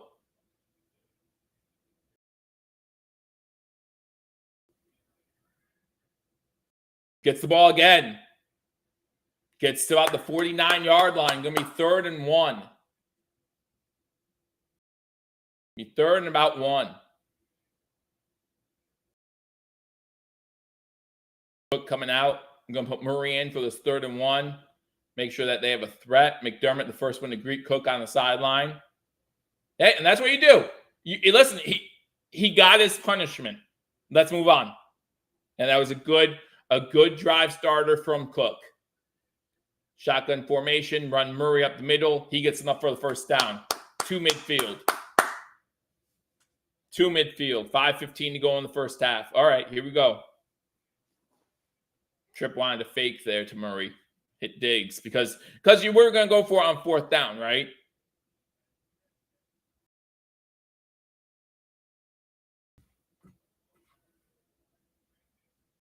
Turkey says, now it's pig time. Now we're going to throw it through someone's hands. 2 wide receivers on screen, one to the top. Quick pass out to Diggs. Diggs breaks the tackle, 40 to 35. Finally taken down there. Moving the ball well. Look at that. Hurry up. Yeah, you were going for it on fourth down, so I wouldn't mind the play-action pass there. And then run Murray on fourth down if you needed to, right? Because, like, Denver knew on third down it was going to be a run, and they weren't able to stop it. 2 receptions for Diggs. Shotgun formation. 2 wide receivers to the bottom of the screen. This one's handoff to Murray. Murray gets inside the 30. Trucking people! Let's go to the 22-yard line. 4 minutes to go. Moving the ball. We need points, though. Would love a touchdown, but we need points on this drive.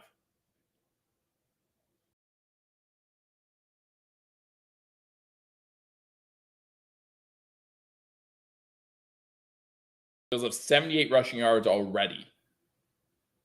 7 yards a rush. Give this ball to Cook.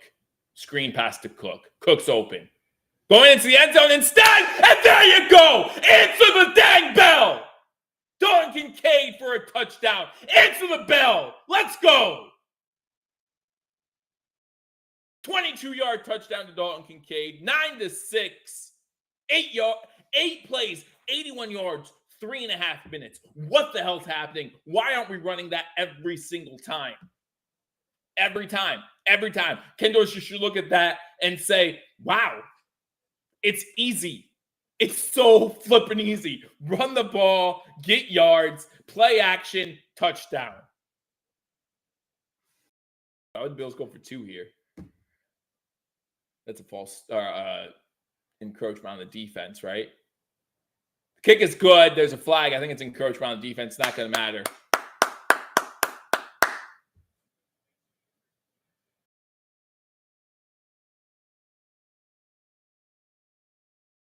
Oh, so because of the false, they're going to go for 2. They're going to move the ball to the 1-yard line and go for 2. I take the points here.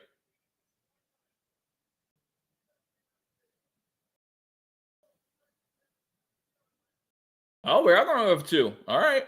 We are going for 2. Run Josh Allen. Just run Josh Allen.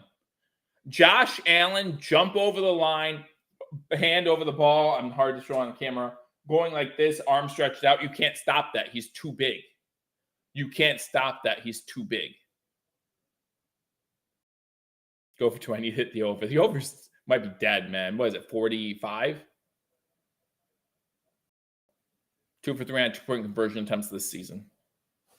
What a drive. See, I don't even like the brotherly shove with this team because I don't trust Mitch Morse like you would trust Kelsey. I just like Allen jump over everybody. Shotgun formation, Murray to the left. Are we running out of shotgun? Really? We are not. Pass in the air. What a catch. Davis with the catch in the back of the end zone. Where's this team been? Where's this team? That's an offense. That's an offense we can trust. That's an offense we can believe in. But why is it one drive? Why doesn't this happen early in games? Like, that Bills offense is dangerous. Exactly. Like Turkey Vulture says. Like, that's the last. Now all of a sudden we're going to go back to some bullshit for the rest of the game. And we're going to win this game. What will it be? 16-12? Whatever it will be. Like, Allen now 9-14 for 87 yards. Touchdown, fumble, or touchdown and the interception. Like, why can't we run that offense? Why can't Ken Dorsey look at that and say, yeah, no, we're doing that the rest of our lives? Ken Dorsey gets a head coaching job in a year and a half if that's our offense the rest of the time. Like, you realize that, right? I don't know if Ken Dorsey realizes that. Like, if that's the offense we run the rest of the time this season and then maybe next season if he has to, hell, if that's the offense we run for the rest of the season and we do make it deeper in the playoffs, he might have a head coaching job next year. And everyone will talk about how great his adjustments were and all that stuff. We'll know the real truth, but everyone will talk about how great the adjustments were. Diggs knew it was a touchdown as soon as the ball was thrown. You see Diggs' hands go up before Kincaid is even looking for the ball. Diggs is like, touchdown. Diggs was like, it's in. Because he saw the defender follow him. So he's like, touchdown. There's no one there. All right, offside I formation, 3:36 to go in the first half. Bills still have all 3 timeouts.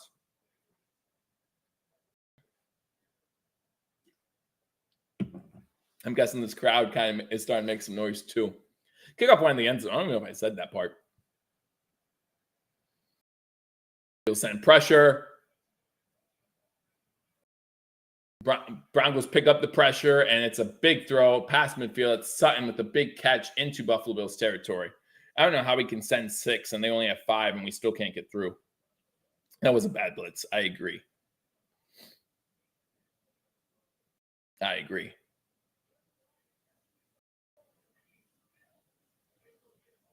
And that's a bad blitz.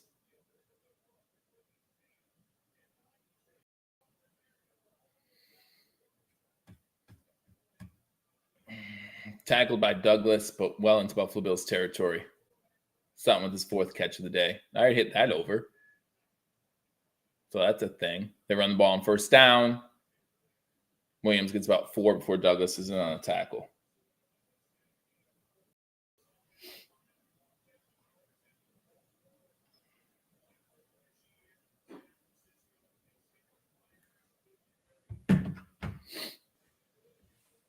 Could use a sack here. We absolutely could.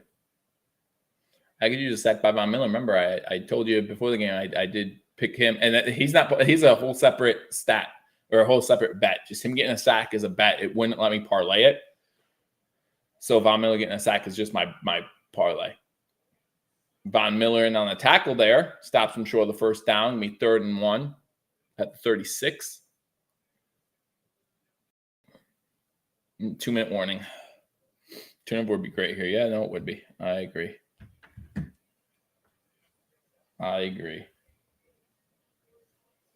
So now the Broncos are going to answer right back.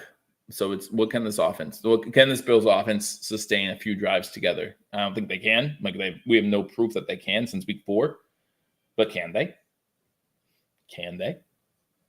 Because right now it's a 1-point game. So a touchdown and an extra point makes it 16-8, which makes it a 1-possession game still. Navon's washed. Again, it takes time to come back from an ACL injury, guys. Like, I don't know what you guys did you expect him at 100% the moment he came back? I'm not worried about Von. I am not at all worried about Von Miller.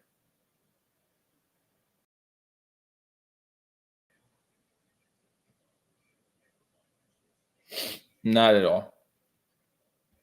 Second tackle of the year. He's got some pressure today. He really has. I'm not going to lie. He really has gotten pressure on him today.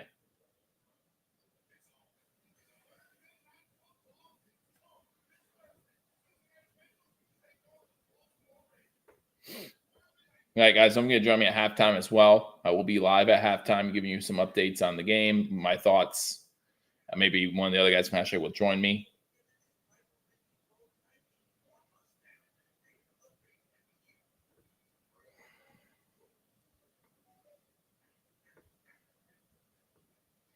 So look forward to that. And Von only needs to get half a sack. I'm at over 0.25 sacks. So just touch the quarterback, please. Just touch him. Just touch him. What the heck am I doing? I'm looking at my bets, but I'm making it harder on myself than it has to be. Like, really hard on myself. It's already got Sutton over. Diggs needs to step up. Cooks has 21 rushing yards, so he's over halfway there, and he missed most of the first quarter, or the first half, actually, so feeling confident about that. But Diggs was at 6.5. He only has 2. So I need the Bills money line. The Sutton's impressive. You can say what you want about Sutton. You can say about what you want about this offense, but Sutton's impressive. So I need Stephon Diggs to catch 5 more balls. 5 more balls. He only has 2 so far. Need 20 more rushing yards from Cook, and I need the Bills to win. Guys, that's what I need for my parlay to hit. Bet 3 units on that parlay, so would love it. Would love it. But man, again, it doesn't matter if the Bills answer if this defense can't stop the Broncos. It's amazing how good this Bills defense looked until we score, and they're doing the same thing in their 2-minute offense. They have a heavy run formation. I'm not buying it though. Oh, never mind. They're running Wilson up the middle. He gets the first down. He easily gets the first down. There's a helmet flying on the field though. Broncos helmet flying on the field. Sorry about that glass thing together. Denver Broncos had a player go back to the locker room. PJ Locke, safety. Remember, I told you one during actives today was also a safety. I'm like 9% sure the right guard jumped off sides. If you watch those 4th and 1, 3rd and 1s, that brotherly shove thing, like everyone's off sides all the time on those plays. They don't. The refs don't do anything on those plays. They don't. They take the play off and just mark the spot. It's not one officiating crew over another. It's not even high school to college to NFL. Like, it's all of them, all across the board. You watch that play at any level, and you will see a whole front line on the defensive and offensive side of just stupid. Like, if you drew a straight line on a line of scrimmage, you would see heads over the ball. You would see, you have helmets almost touching in some instances, and they never call anything.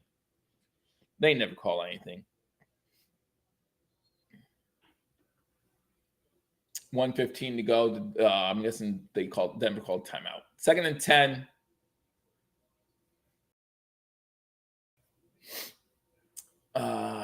Russell Wilson, 9 of 11 for 105 yards and a touchdown.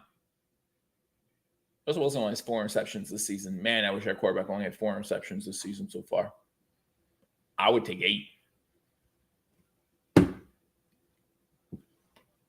Almost even in yards in this half, 162 to 164. Again, because the Broncos had a short field on their 1 score. Epinez almost gets there. A couple players almost get there. Russell was able to take off. There's a flag. Where's the flag? I didn't see a flag in the backfield, which means it's in the secondary, which means it's either a hold or pass interference. Oh, no, it's an offensive penalty. Good stuff. Lloyd Cushenberry, left guard. Is that the left guard? He's the one that is called for the hold. No, it's the center. Sorry. It's the center with the hold. I would have been okay if he saw the open touchdown by Cruel. If it's called back for a hold, I'm okay with that. I don't care. Minute 7 to go.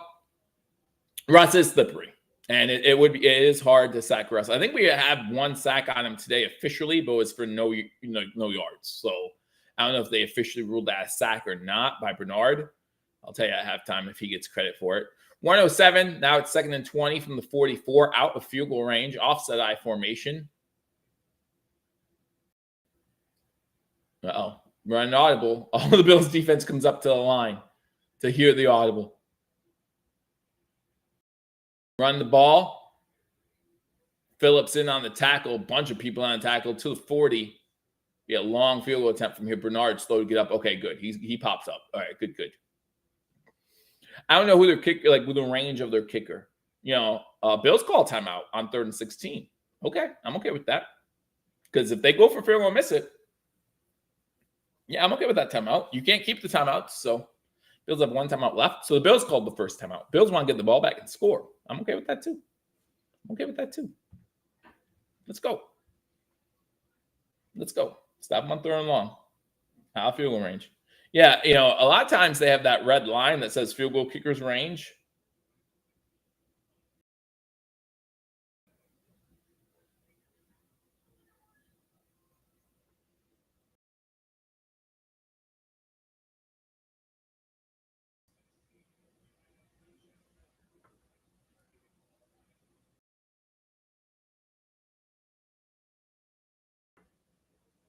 Sorry, responding to someone asking about the Lions.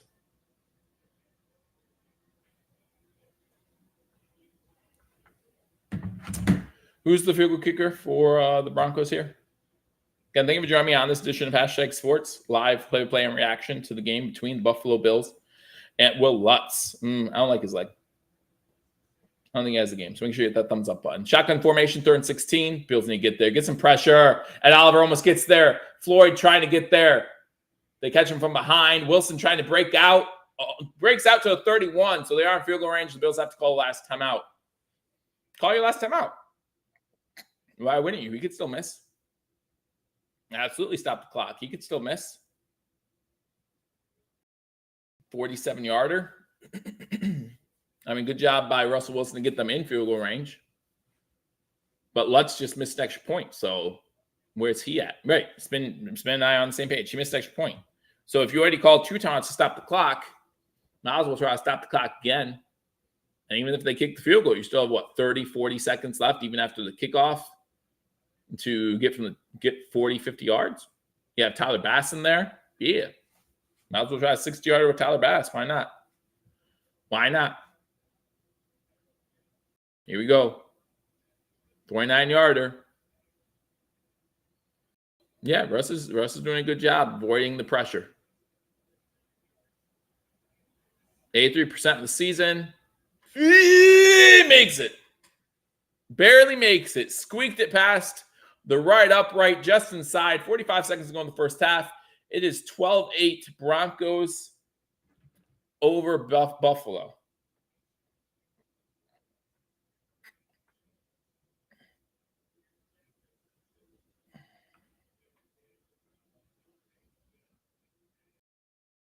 Mm-hmm.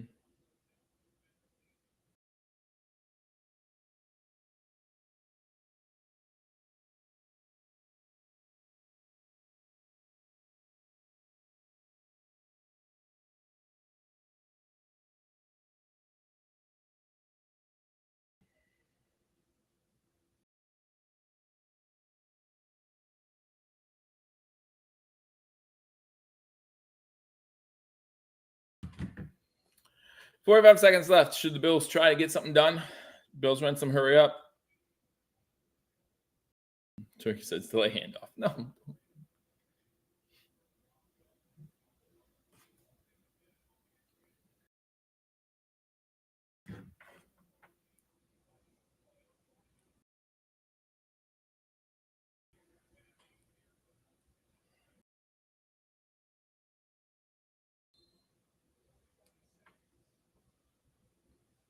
All right, we're going to start at the 25-yard line with 45 seconds to go. No timeouts. Let's see what we can do. Make up, Joe. Sorry, Tim, I'm checking my phone. But thanks for joining me, man. Hit that thumbs up button. I always get confused, how big my camera angle is. They need some momentum. Should definitely go for it here. Yeah, absolutely. I mean, again, just don't turn the ball over. All right, 5 wide receiver shotgun formation from the 25. Plenty of time, 45 seconds. You can definitely get in field goal range. Come on, dig some catches. Need for my parlay. Has time, throws to the sideline, throws an interception. Throws an interception. That's the third interception. That's the third turnover in the half. Third turnover in the half. Oh my gosh. And now they could try to score because they still have 2 timeouts. Oh my gosh. Wow. Didn't look away from him at all. It was Sherfield or nobody on that play. Or I'm sorry, Hardy or nobody on that play. Which I don't understand that at all either. Wow. Yep, go back to putting your head down.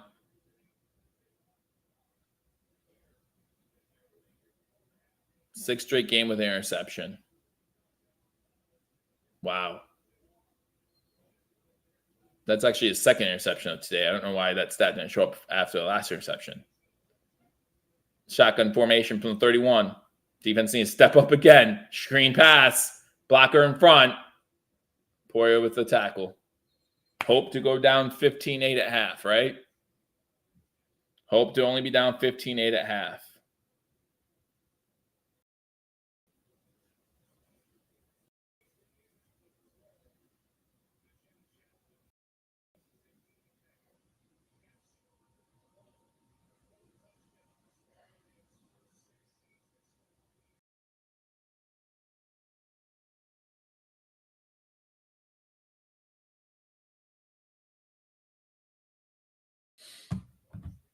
Put Josh in therapy yesterday. It's so bad.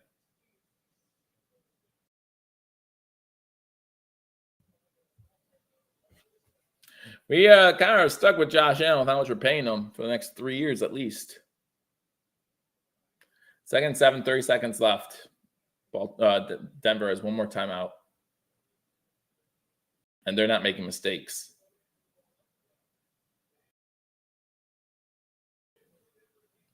Shotgun formation. 3 wide receivers above the screen. Went to the top. Running back to the now moves to the left of Russell Wilson. Bill sending pressure. Von Miller almost gets there. And that goes nowhere. Good job by this defense. They try to screen pass to McLaughlin. Goes nowhere. Denver only has one more timeout. They use it now with 20 seconds to go. 3rd and 6.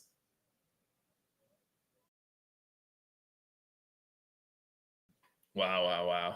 3 turnovers in the first half. And with any luck, we're only down 8 points. With any luck, we're only down 8 points. That's nuts.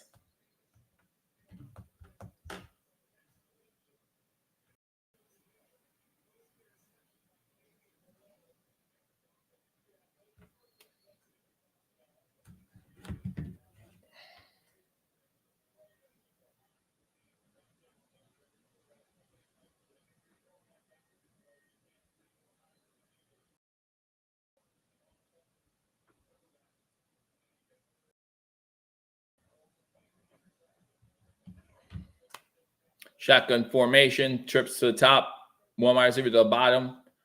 Run back to the left of Russell Wilson, 3rd and 6, 20 seconds to go. Get a sack here. Big over the middle, pass caught by Judy. But they're short. They can't spike it, so they have to run the field goal unit out there. Will they get this off? They'll be able to get it off. And it's good. All right. 40-yard attempt is good. So we're down 15-8. We're down 7. We're down 7.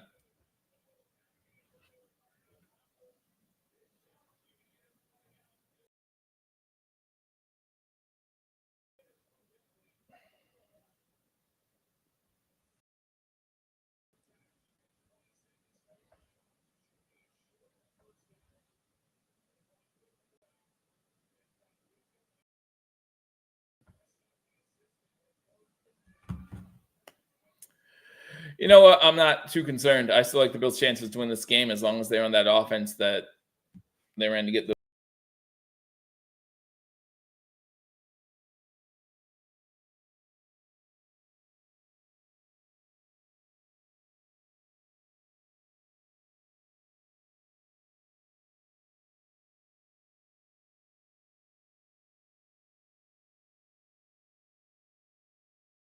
It says unreal.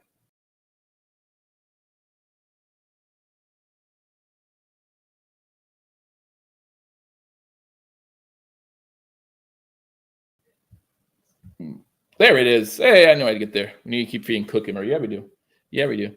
So we're at halftime here in Buffalo with the Denver Broncos up 15-8. It wasn't pretty. We had one good drive, but it wasn't pretty. So we'll see what happens.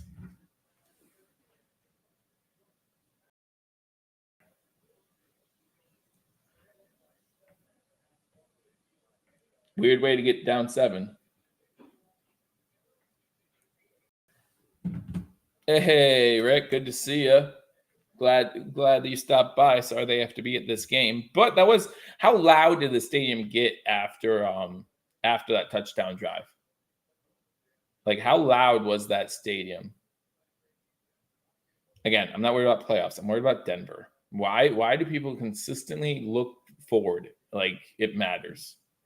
Like, things cannot change in the blink of an eye. I just don't understand. But it is what it is. 57 of you in here. Make sure you hit that thumbs up button. I do have someone coming in to join me. Crowd here booed them at the end of the half. I believe that. I just wanted to know how loud they were after that touchdown, because it seems from here that they got pretty loud.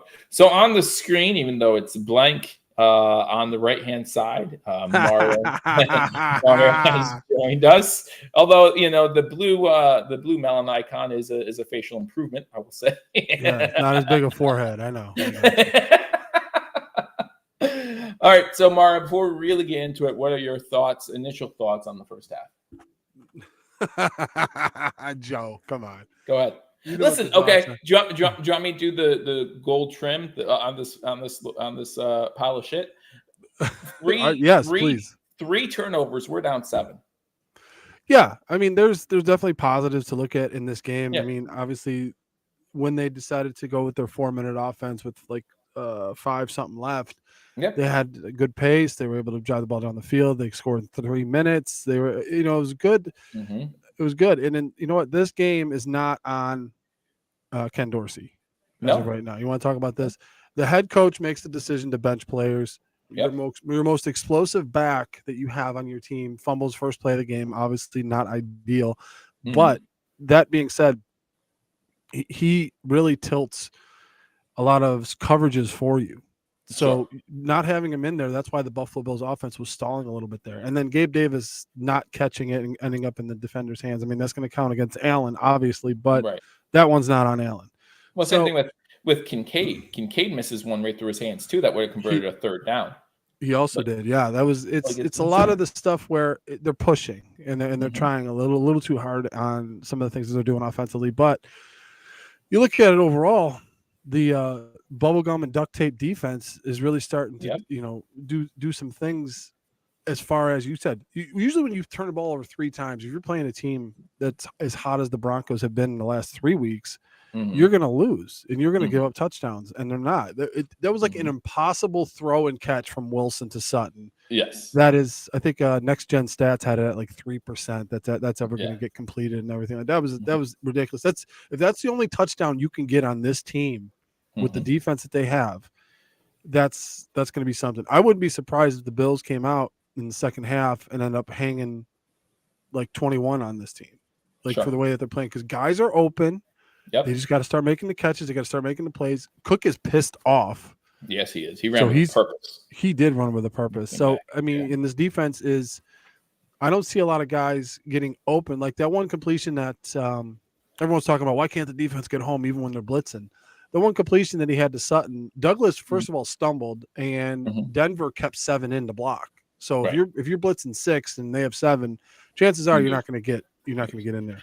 I still feel like it was like, someone needs to sub out of that blitz. You see 7 guys there, you're like, well, you don't know they're going to keep 7 in. I understand and just put 3 in the route, but I understand. But now that's why adjustments happen at halftime. Correct. So are you gonna still put 7 in? Are you gonna spy Wilson, who, I mean, old man Wilson is starting to run up the middle when these coverages go.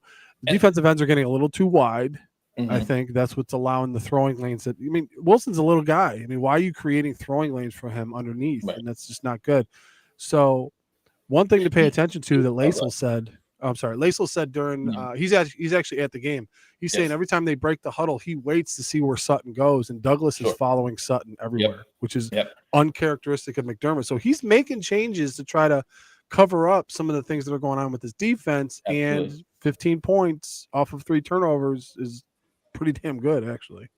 Yeah, and there were some people in the comment section talking about pressure on Wilson. The pressure's getting there. Wilson's doing a good job eluding pressure and like you said, running when he has to, and finding hot routes if he has to as well. There were a couple checkdowns to some running backs there that didn't go anywhere in the end of the second quarter.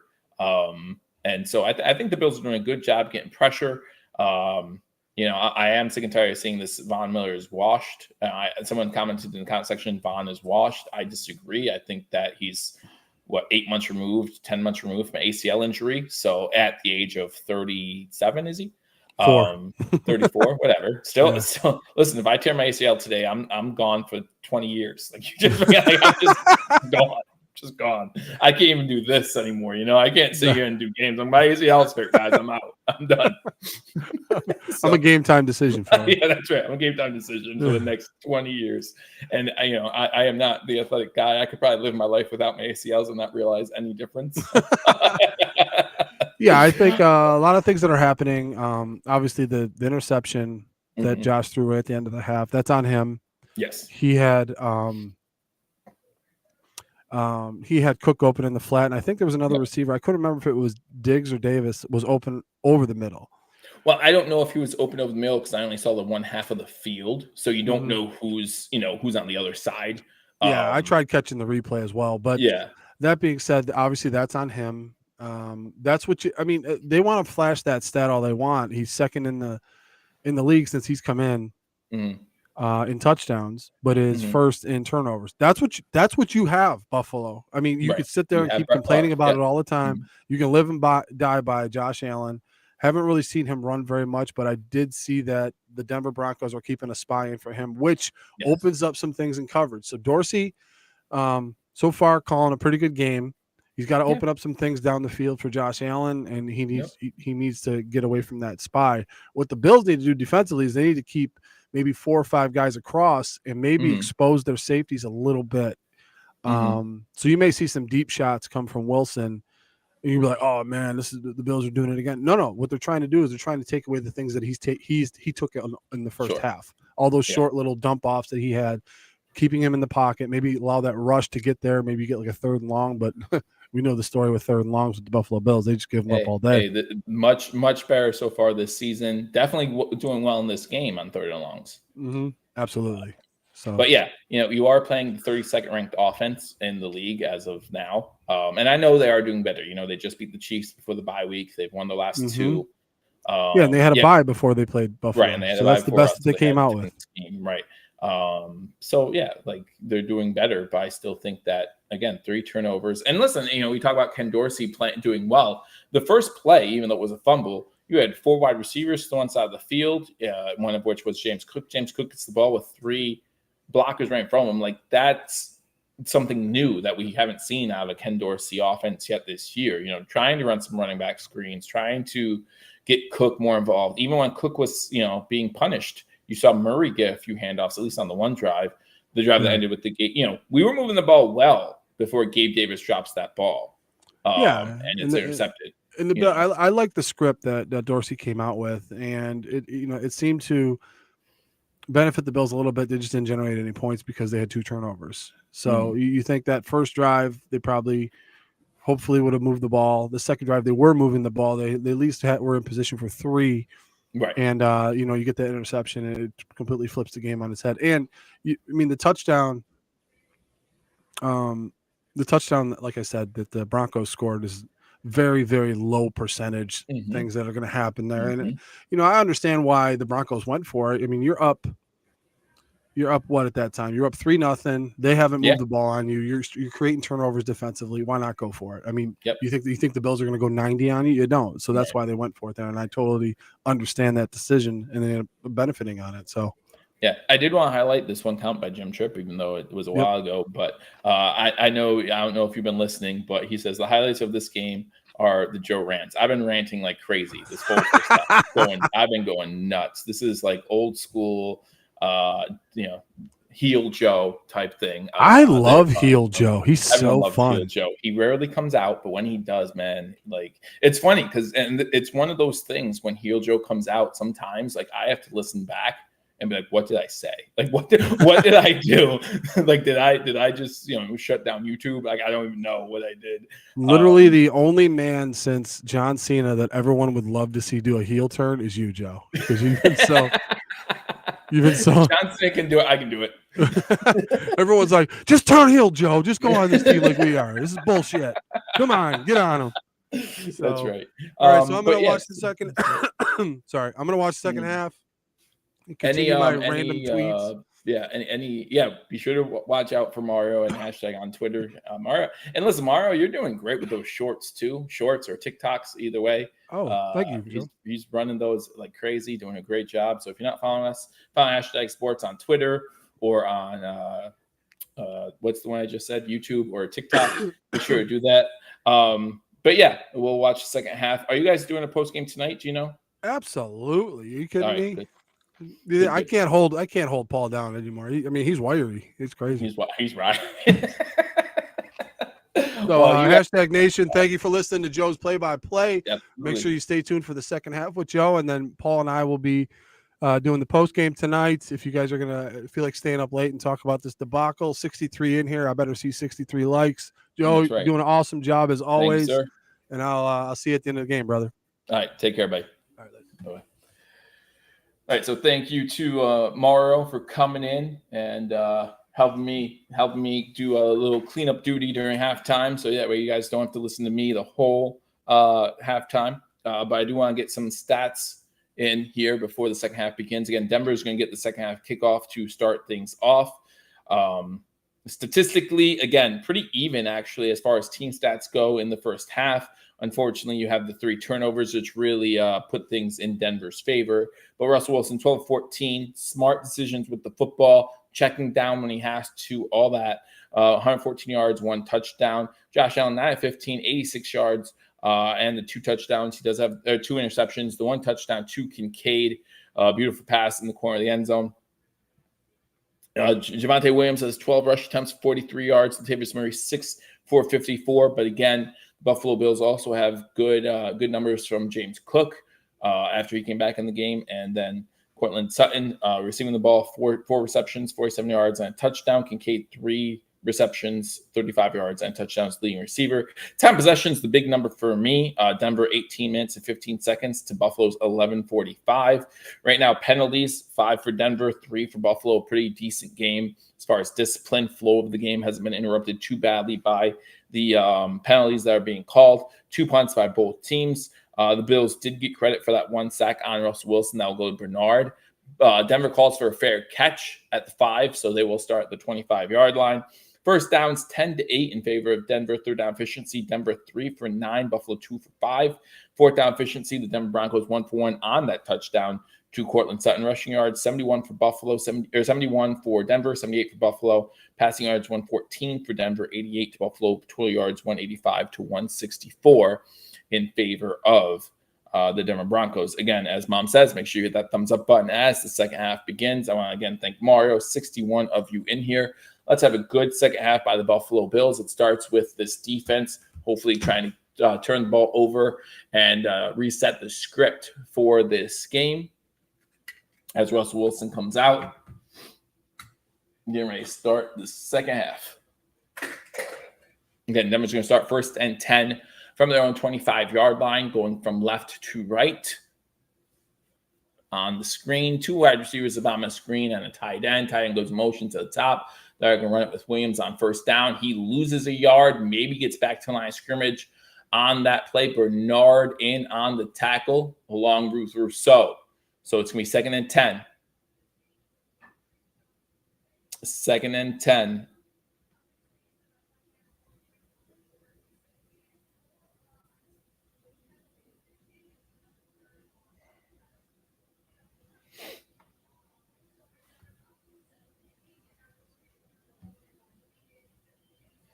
I don't know what y'all talking about anymore, Jim, Mom. I just don't even know. Shotgun formation, 3 wide receivers, top of the screen, 1 to the bottom. Just are you still on the cherry cheesecake with some cats? I don't know. Bill showing pressure. Bernard coming in, almost gets to him. There is a flag down in the vicinity of holding. Wilson able to sneak away. He does slide down at the 27. I don't know. 3rd and 8 or 2nd and 20. What do you want? In the comment section, type 1 for 3rd and 8, 2 for 2nd and 20. 1 for 3rd and 8, 2 for 2nd and 20. Let me know in the comment section what you would prefer. Javonte Williams on the hold, but he had to do something because the pressure was coming fast. It's a clear hold on Bernard. And timing was perfect. It was. And Javonte Williams was like, I want to save my quarterback's life. I want to save my quarterback's life. They do accept the penalty, making it 2nd and 20 now at the 15-yard line. A lot of people saying they wanted the second option. They wanted to decline and make 3rd and 8. Unfortunately, that's not what McDermott wanted to do. And let's see if it pays off. Shotgun, going to run the ball on 2nd and 20. Williams gets close to the original line of scrimmage, so it's going to be 3rd and 11. Looks like Rapp is a little slow to get up, favoring his arm. Douglas giving it a little massage, seeing if it's okay. Hopefully it's okay. Hopefully it's just a stinger. Maybe miss a play or two, but we really don't have the depth in the defensive backfield right now to be losing out on players. You know, these things happen. So it's going to be 3rd and 12 instead of what would have been 3rd and 8. Shotgun again. There's a flag. Looks like there might be a false start. Maybe a false start. Ed Oliver's not happy. Ed Oliver's like, I almost got him. I almost went at him, but it's going to be a false start. Whereas Hamlin is active today. So I haven't seen him, probably just playing special teams.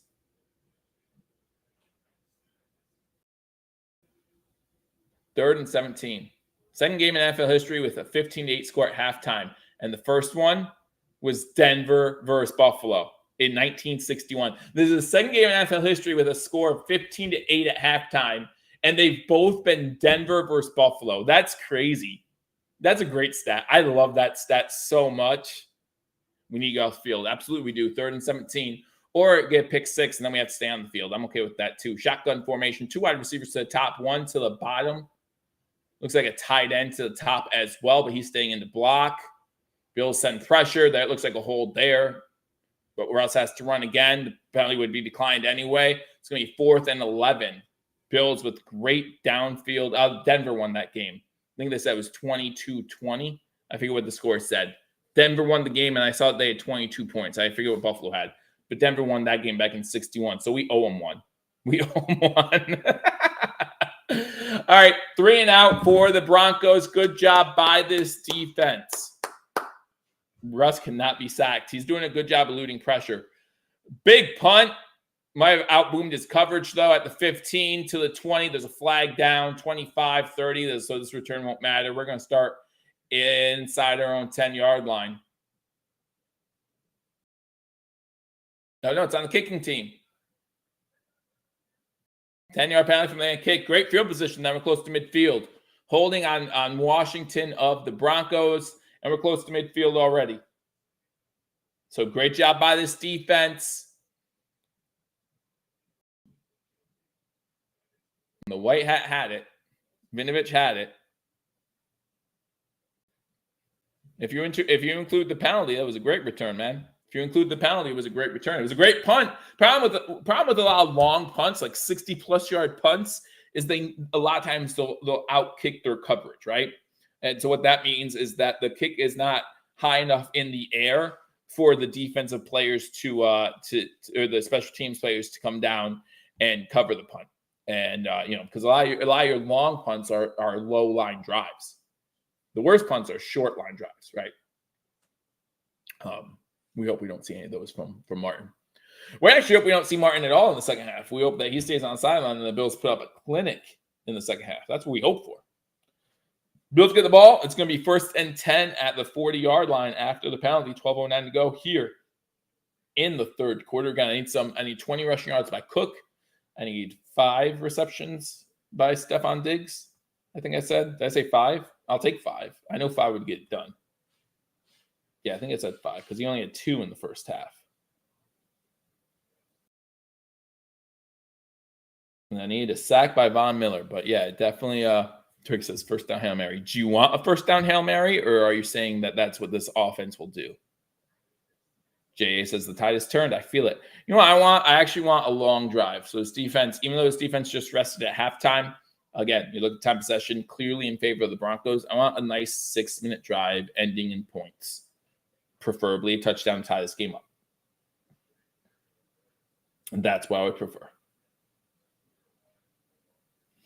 Yeah, I need 5 catches from Diggs in the second half, 20 rushing yards by James Cook, and a Bills victory. That's what I need. Up tempo now, no huddle. I'm good with that too, because that probably leads to a lot of receptions for Diggs and the rest of the crew. So do that. Yeah, Turkey, is that what you want? Do you want them to go deep on first down? Throw to Diggs with 2 corners and a safety on him. He has no faith in this offense. He's like, we had one good drive. That's going to be it. One good drive. That's going to be it. All right, here we go. Bills' first drive of the second half. Bills' first drive of the second half.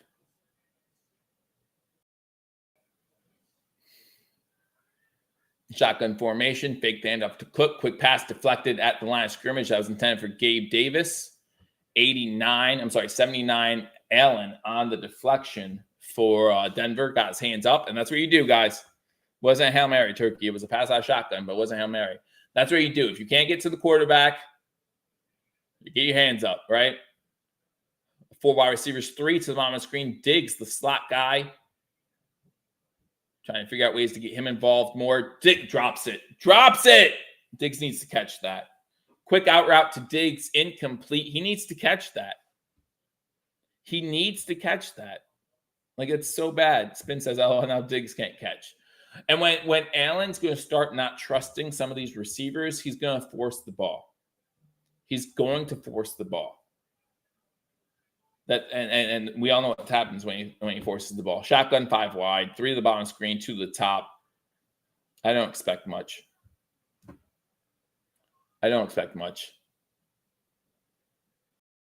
Allen throws it, caught by Kincaid, short of the first down.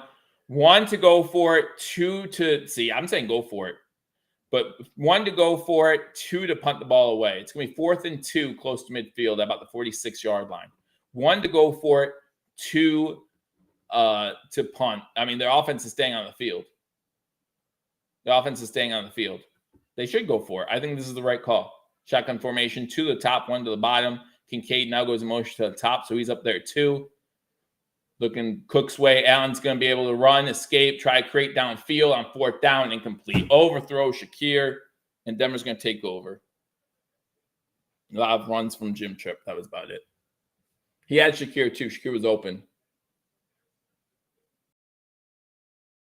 So now this Denver Broncos offense gets good field position. I don't know if he had a chance to run it or not. No, he didn't have a chance to run that. At least from what they show in the replay. He needs to hit Shakir there, though. Shakir's wide open. If you hit Shakir in stride, you're getting another 10, 15 yards out of that too. All right, defense needs to step up again. 3 and out. This defense is getting no help at all. Yeah, Spence says I know him for run. Yeah, no, he had no room to run. I wouldn't mind a run from under center on that situation. You can get 2 yards there, I think, but shotgun. Going forward was the right call. And that might have even been the right play call. I don't know. But he needs to Shakir there. And the fact that, this defense is so depleted and they're so tired.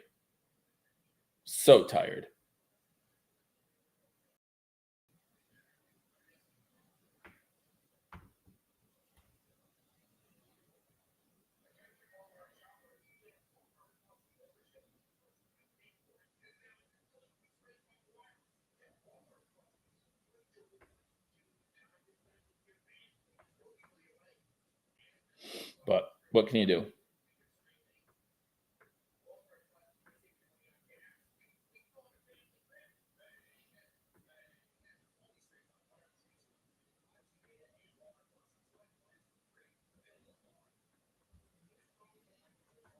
What can you do? So now they started the ball. Denver's gonna start the ball first time on Buffalo's side of the field. And we need this defense to step up again. I wish it was 2018 Josh Allen, man. I feel like he's gotten worse.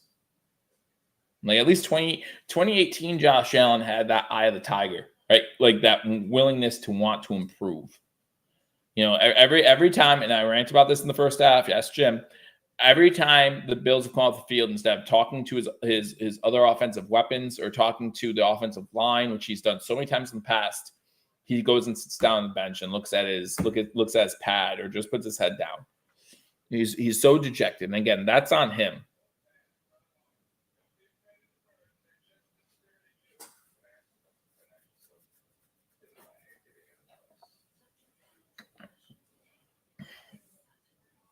It's all on him. When it comes to passion, when it comes to will to win, all that kind of stuff, that's on Josh Allen. That's not on Ken Dorsey. That's not on Coach McDermott. It's not anyone else except for Josh Allen. I'll still laugh when you say 6-11. I'll still laugh when you say 6-11. I don't care. I expect more on my teams. That's all. We're 5-4. I don't know if we're going to go 1-7 the rest of the way, even if we lose this game. Pitch on first down, maybe 2 yards by McLaughlin to the 45. Maybe 2nd down and 8. Rousseau on the tackle. Rousseau's been 7-10. Yeah, I can see that. I can see 7-10.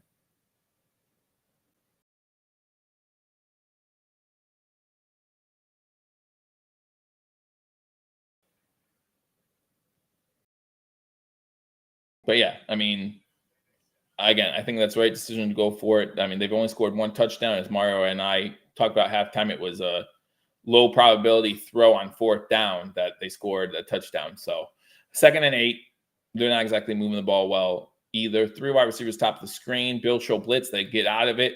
Pass to Sutton is complete on 2nd down. Gets maybe 3 yards. So a big 3rd down already coming up. So we're in a good position here. 10:30 to go in the 3rd quarter. 3rd and about 6. Douglas on the tackle.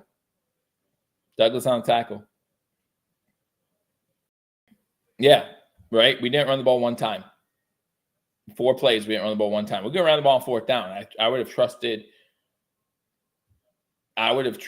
Dable could be as good as fire. He's not coming back here. 3rd and 6.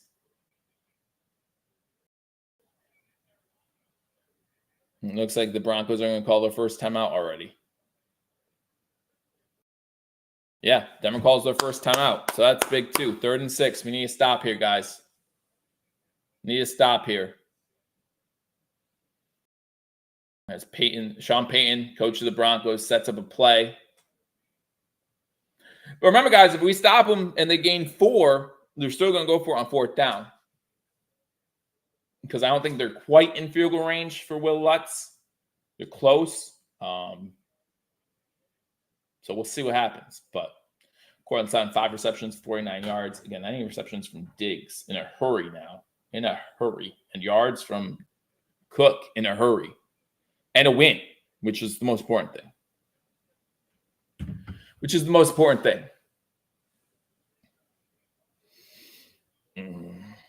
And it's definitely, we're not scoring 30, what did I say, 35, 38 tonight? We're not doing that.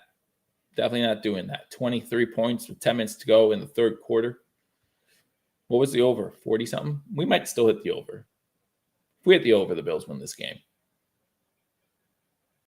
Why not? Yeah. Why not go for on 4th down? We're just going to pass it 3 times, even if they miss it. Shotgun formation. 3 wide receivers top of the screen. 1 to the bottom. Bills send 4. Wide open. Has to drop to make the catch. He fumbles it backwards. It's still in play. It's out of bounds. I think it's out of bounds before anyone recovered it. They're saying Bills ball. I think it's out of bounds before anyone recovers it, though. But it's still going to be 4th and 6 or 4th and 8. I think it's out of bounds before anyone recovers it. We'll see what happens. It's still going to be 4th down, though. Johnson forces the fumble, gets his helmet on the ball. What a weird bounce. Maybe Williams got on it before it got out of bounds. Let's take a look. Oh, that's going to be a terrible angle. Don't give me that crap. You can't see anything from there. And is Williams on the line when he recovers it?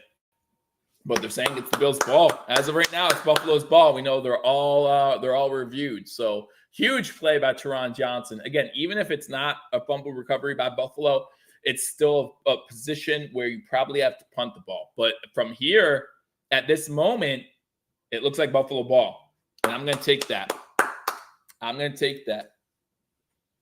Spin says, I think they recovered it inbounds. They rule incomplete passes. Is that what they do? Is that what they did?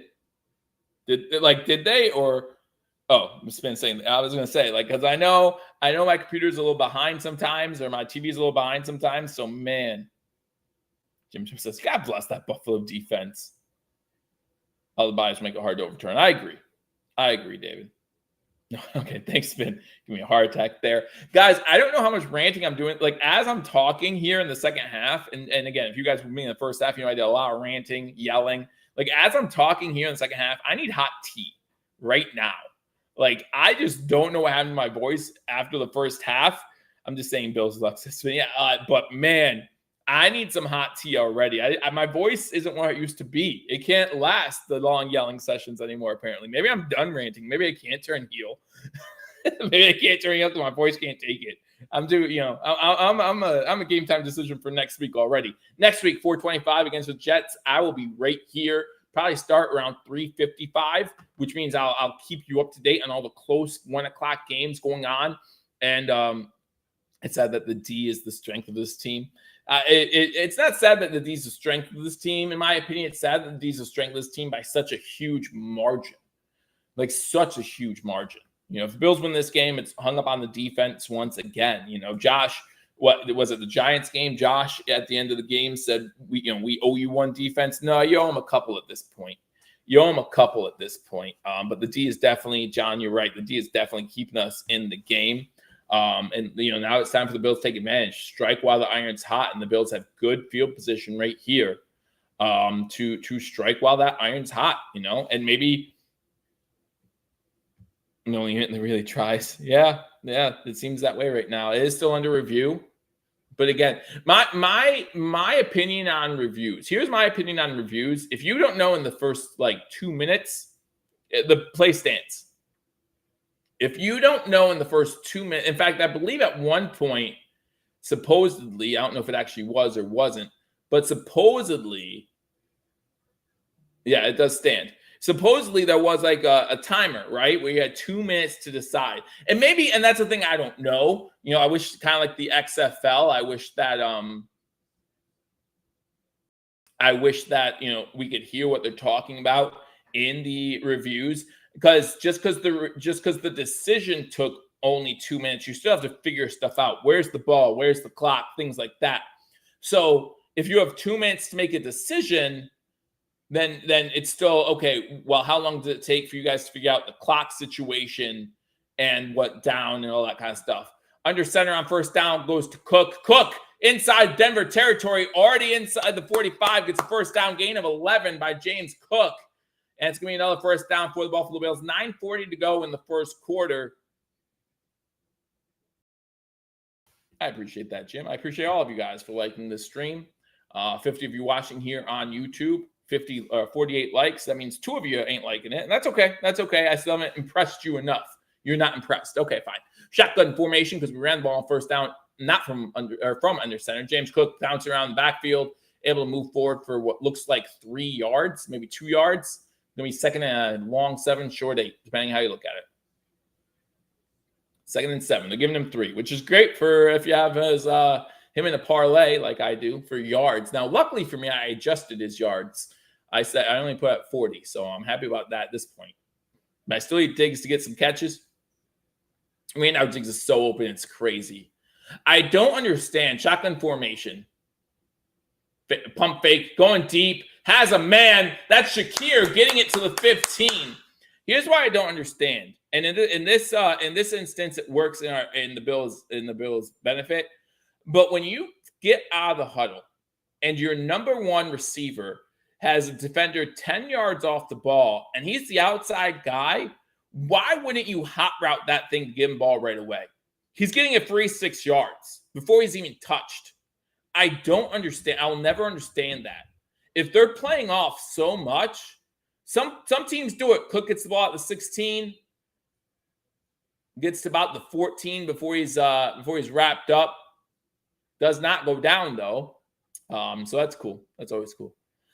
But Bills inside the red zone. Bills 69% inside the red zone this season. Red zone touchdown percentage is 3rd in the NFL. So surprising sometimes to see stuff like that. But if you don't have a lot of trips, maybe that's part of it. Cook goes in motion. Allen going to take off with this one up the middle. Gets inside the 10. Goes down at about the 8. Going to be out 2 yards short. It's going to be 3rd and about 2. Bill's signature play, the shotgun run. Hey, this time they had Allen keep it, though, instead of trying to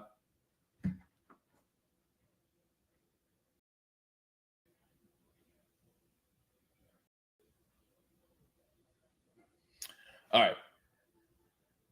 I don't know why they keep showing the fumble. They see something else. I don't know. Allen under center, 3rd and 2. Davis to the bottom of the screen. You got Shakir and Diggs to the top. Murray with the run inside the 5 to about the 2-yard line. Gonna be 1st and goal, Buffalo. 7 minutes to go here in the 3rd quarter. Jim says, yes, more. Feed me more. Feed me more. Feed me more. Who is that in the comment section? Who is that in the comment section? Go ahead. And it's off Murray again. Touchdown. Touchdown, Buffalo. Let's go. 6:42 to go. Let's go. Pound the table. Feed me more. Let's go. Let's go. Extra point away from tying this game up. Everything that's gone against the Bills so far, by their own doing. I'm not blaming anybody. By their own doing. And here we are, extra point away with 6:42, tying the game. We can run against these guys. We can run against anybody. We can run. Listen, I think an unsung talking point of this season, and I know they're inconsistent at times, but no offensive line is not inconsistent at times, is this offensive line. X points up, X point is good. 6:42 to go in 3rd quarter. Game is now tied 15-15.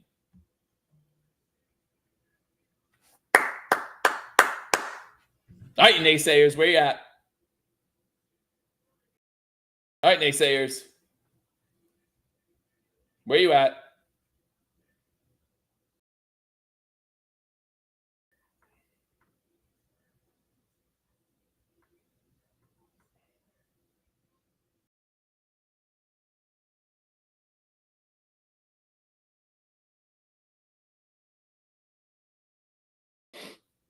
This is Pro Football Boys. Don't try this at home. I think I stress out a lot of times more than the players do. I really do. Especially, I stress out more than the players do on non-game days. Let me say that. Like, I definitely do. Like, I don't know if I stress out more than the team does, like, today on game day, but I'm definitely more stressed during the week than a lot of the players probably are.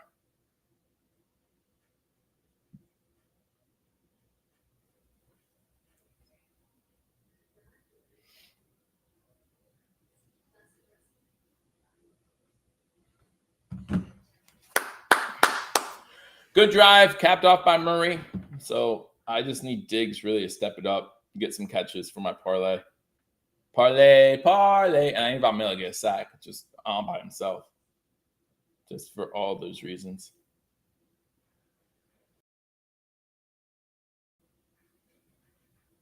All these reasons. Oh, man. How you guys doing out there? You guys all right? I'm telling you, my voice is not doing great. Time never felt so good. Mom says, yes, you are stressed. Yes, I am very stressed when it comes to this team. Monday through Sunday. You know, it's actually funny. Funny story, and it might be TMI. And I don't even know if my wife will like me sharing this information, but yeah, well. So I am not getting a cold, Mom. This is all from the rant from this morning, from the first half. This team is exhausting. Exactly, I'm exhausted. So funny story. So my wife and I, we have a dual shower, and so sometimes if we're before kids, of course, if we're lucky, we can take a shower together. But anyway, I get this look in my eyes when I'm just kind of off into nowhere land, and I think most people do. But I get this look in my eyes, and she'll look at me all the time because I'll just be looking at the wall, and she'll be like, "What are you thinking about?" And I'm like, "The Bills." Like it's just like I'm thinking about the Bills. I'm thinking on that 3rd down play, like all the time. I'm talking about play, and she's like, "Just stop talking to me." I'm like, "Okay," but like it's all the time. This kick will be returned from the 8. Good coverage, and you tackle him though. Good coverage, and you tackle him though. He breaks a few tackles. This is number 19. Sam Martin finally tackles him at the 39-yard line, forces him out of bounds. Oh, demonetization coming. But yeah, like I'll describe plays to her, and sometimes they're not even like plays from that week. Like they're like, "Oh man, that one game, like week 2." I just think about it, and I think about like coverages and what would have been the best situation in this scenario and how I would have played it differently. And then I get into the Monday morning quarterback, old thing. They got down there. First time for Denver at the 39. Offside I formation. Bills showing pressure. Russ has to step up again. Forces a check down to the running back underneath, and he's tackled by about 5 Bills players, including Von Miller, and Joseph is on that. It's going to be 2nd and 4.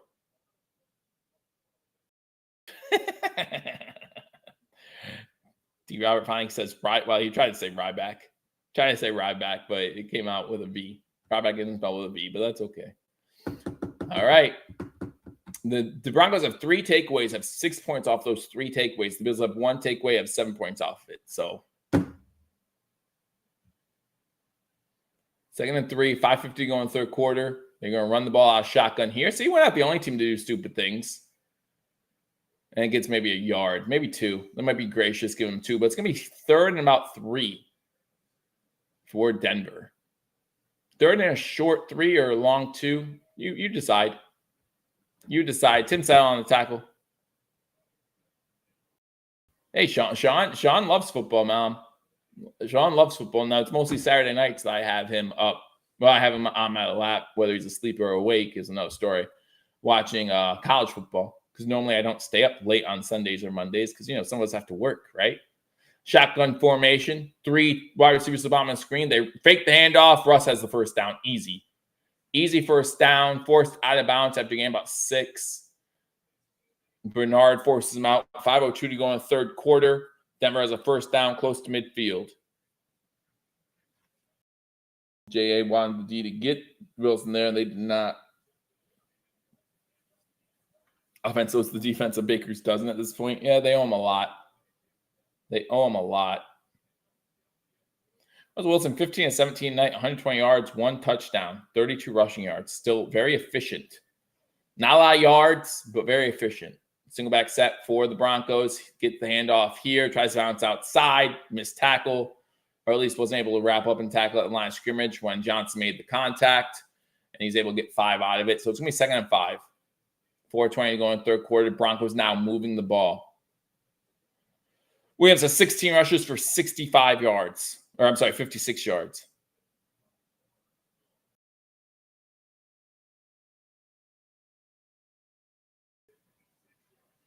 Second and 6 from the 44.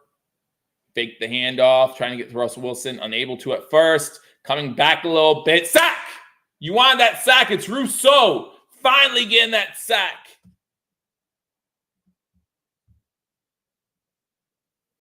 Rousseau gets the sack. Number 50 is Rousseau. 50 is Rousseau.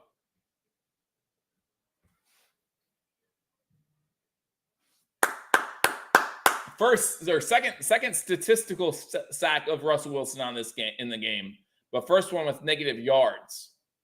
We did not give up on the play by Rousseau, coming back to the ball after being pushed past him by number 84.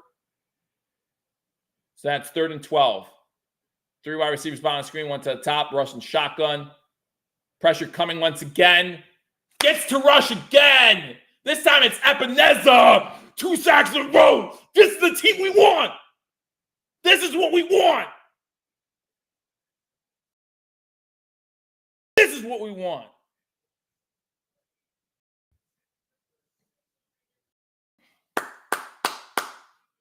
Let's go. You want this defense to step up and get sacks on Russ? Why can every team sack him and we can't? Well, there you go.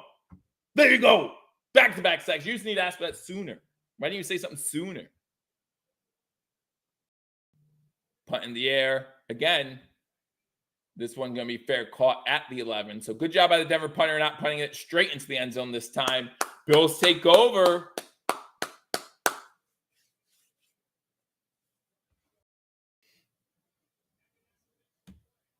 Let's go.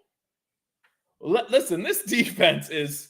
All right, just let's play fantasy land for a minute. Can you imagine Milano and Trey White and Jones, Daquan Jones, healthy right now? Like, this would be so insane. And like, I know we can't say, oh, wait, like, look what it's going to be next year. No, because we don't know who's going to be injured next year. And we've done that for 3 years now. Like, it doesn't matter at this point. You tell Von's not even close to 100%. Yeah, he's getting the reps in there. And he's still a presence, right? You still have to make sure you account for Von Miller. And you just never know what he's saving up for, maybe. You know? What is he maybe holding something back for a little bit. Maybe he doesn't trust his knee completely yet. Because with ACL injuries, as anyone who's had one knows, especially if you play sports, it's not just about getting healthy. It's also about the mental game too, right? It's about that mental game too. Whiskey says, run the damn ball. Well, let me tell you something. My friend. I need them to run the ball a little bit, but I need, again, I'd rather the Bills win over anything. But I need 4 yards. I need 4 yards from James Cook, but I need 5 receptions from Stephon Diggs here. He only has 2.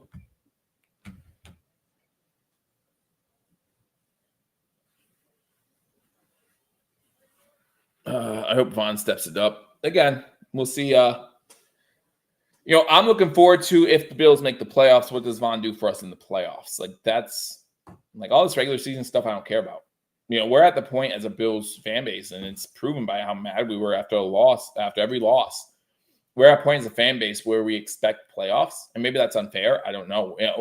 Like, we live in an NFL age where there is an average of 4 to 5 different playoff teams every year. From year to year, out of the 14 playoff teams, 4 or 5 of them are different every single year.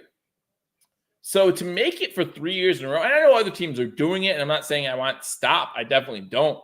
But to make it 3 years in a row statistically is unlikely. Down under center on first down. Shakir goes in motion. Run to Cook. Cook gets 3 yards to the 14. To the 14. So gain of 3. 2nd and 7. Appreciate it, Whiskey. Thank you. Appreciate it. I try. No, he only got me 3. He needs 1 more. Then just passes to Diggs. Allen rolling out. Throws it over the middle. Pass complete. This is Davis. Gets to midfield. Holds on to the ball. Hold that ball, Petey.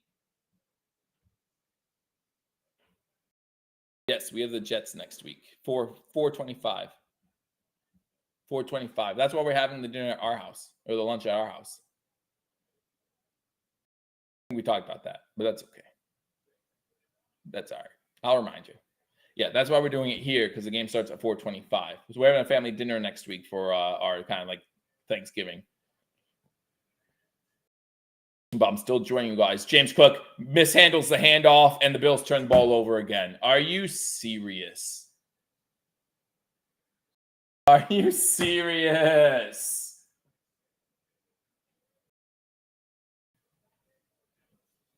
This is insane. Good morning, Stefan. That's on Allen. I hope they don't blame Cook for that. That's on Allen. That's the 4th turnover of the day for the Buffalo Bills. The defense has to come back out again. You've got to be kidding me.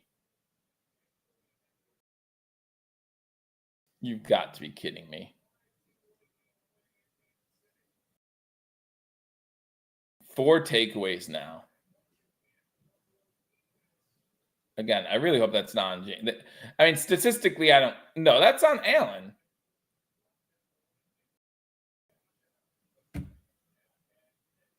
Dirty says the curse is real. What curse? The curse of Doug Flutie? Offside I formation. 1:13 to go in the 3rd. Wow. 2 wide receivers, 1 on top, 1 on the bottom. Run the ball on first down, just like they have pretty much all game. It's about 2-yard gain. 2nd and 8. Oh, the Madden curse. This is so tiring. So tiring. Yeah, Ryan, I would say that's on Allen. And to me, that's Allen's third turnover. Well, second. I don't give him the interception. Shotgun formation, 4 wide to the bottom of the screen. 3 bunched up towards the line. 1 way out there. Pressure coming once again. He has to throw it away, incomplete. Sutton pass a little behind him. It's going to be 3rd and 8. This defense has to be so tired. Has to be so tired. At this point, if I'm the defense, if we get off the field here, I'm going up to that offense. I'm going up to Josh Allen and saying, do something, you stupid, stupid man.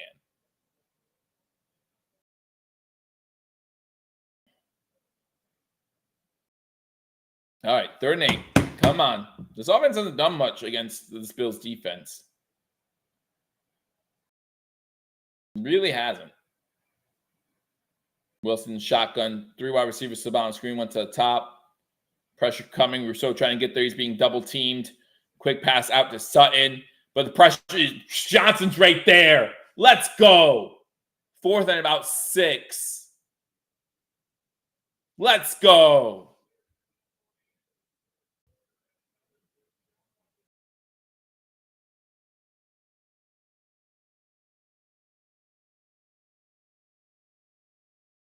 I mean, Vulture's been sacked 3 times. End of the 3rd quarter. Yikes. This is insane. So we won the 3rd quarter, 7-0. And listen, this offense, again, minus the turnovers, which is a big deal. I'm not saying it's not. Minus the turn, like, moving the ball decently the whole 3rd quarter. Yeah, and they're not chumps. We still should win this game. The Broncos aren't chumps, but we should be winning this game right now. They're a team that a good team who's slumping. There's a difference between a good team that's slumping and a mediocre team that's just staying good to mediocre. A good team that's slumping takes care of things at home in this situation. Like this game, like they don't turn the ball over 4 times. They don't do the things the Bills are doing right now.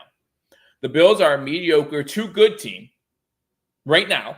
And again, this isn't talking about playoffs or anything like that. I'm talking about right now, this moment. The Bills are a mediocre to good team. You know, they'll contend for divisions if they keep playing this way. They'll contend for wild card spots if they keep playing this way. They'll beat the teams they're supposed to beat a majority of the time. Not all the time. They should beat New England. But New England's a division opponent on the road. I go that. You know, they should beat the Giants, who was a close one, right? Things like that. But a great team, you know, we just had, how did KC respond after losing to Denver 2 weeks ago? They came out and they put up 21 points early on a good Dolphins team. Like, they weren't playing a 3-5 team. They were playing a 1-loss Dolphins team or a 2-loss Dolphins team.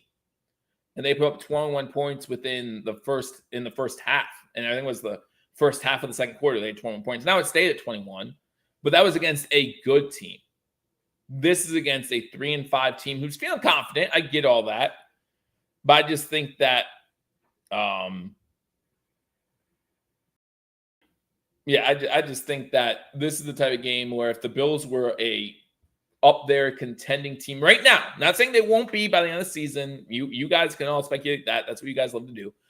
Right now, if they were this great team, this powerhouse team that they were 2 years ago, this game wouldn't be close at this point.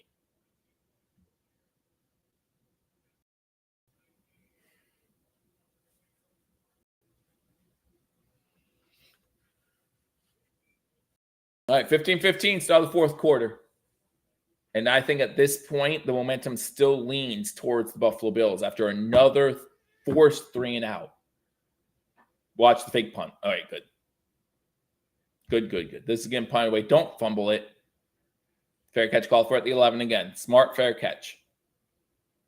Just move the ball. I also don't see I don't see Diggs getting 5 receptions in the fourth quarter either, which kind of stinks, but what can you do? What can you do? You win some, you lose some. I had a good day yesterday, so I'll take it. People could say we are chumps. Well, those are the same people who look at from the outside perspective. And Bills fans say we're chumps just because they're mad and we have expectations, and I get that. We're still right there in the divisional race. We're still above 500. All right. First pass to Kincaid complete to the 17. They gave him the 18-yard line, so it's going to be 2nd and 3. Now run the ball. This should be easy. This should be easy. Like 2nd and 3, run the ball. Get that first. To get that first down.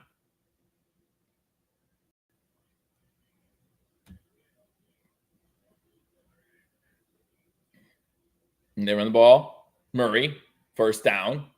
Gets to about the 23-yard line. It's easy. If they don't play James Cook the rest of this game, that's a shame. Since 2018, this is the 5th home game with 4+ turnovers. We're 0-4 in those games, with this being the 5th game. That's nuts.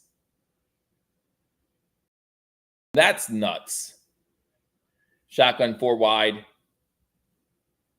Diggs gets a catch, holds on to the ball, gets to the 35.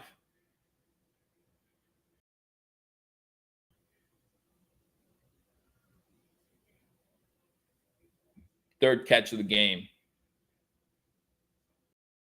Only 4 more in 13 and a half minutes. 1st and 10.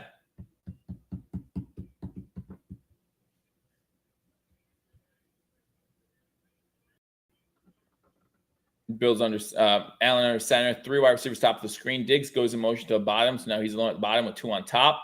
Fake the handoff. He's looking Diggs' way early. Throw it underneath. Good job. It's only 2 yards, but that's a good job by Allen. Read his progression, throwing it to Murray. Not something Allen will always do this season. Not something Allen will do the rest of the way even. But good job by Allen reading his progression, seeing a guy gets the catch 2 yards. 2 yards is better than incompletion. 12:55 to go in the fourth quarter. 15-15. Yikes. Shotgun formation. Kincaid goes in motion. Trips to the bottom of the screen. Allen rolls that way. Looking. Throw it away. All right. Not terrible. I don't have the all 22 angle to say that's not terrible as far as someone's open, but not terrible.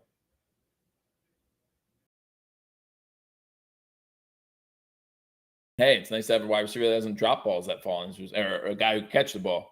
I should say, not wide receiver, but Murray catches the ball. All right, 3rd and 8. Big 3rd down. Allen, 15-25, 176, 1 touchdown, 2 interceptions. 3 wide receivers bottom screen, 1 to the top. Denver showing pressure. They send a blitz. Should have a hot receiver open. Throws it. It's broken up. Intended for Davis. When they're blitzing 6, you should have a hot receiver open. Now we're punting. Hey, we got 1 first down that time.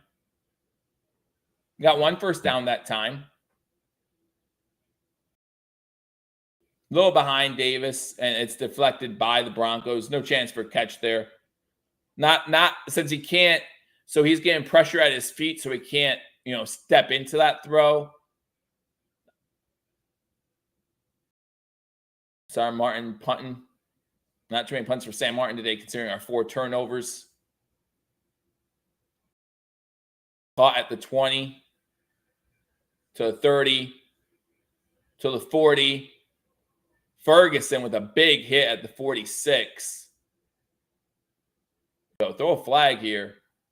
They're mad at Ferguson for the big hit, but he did nothing wrong. He did nothing wrong.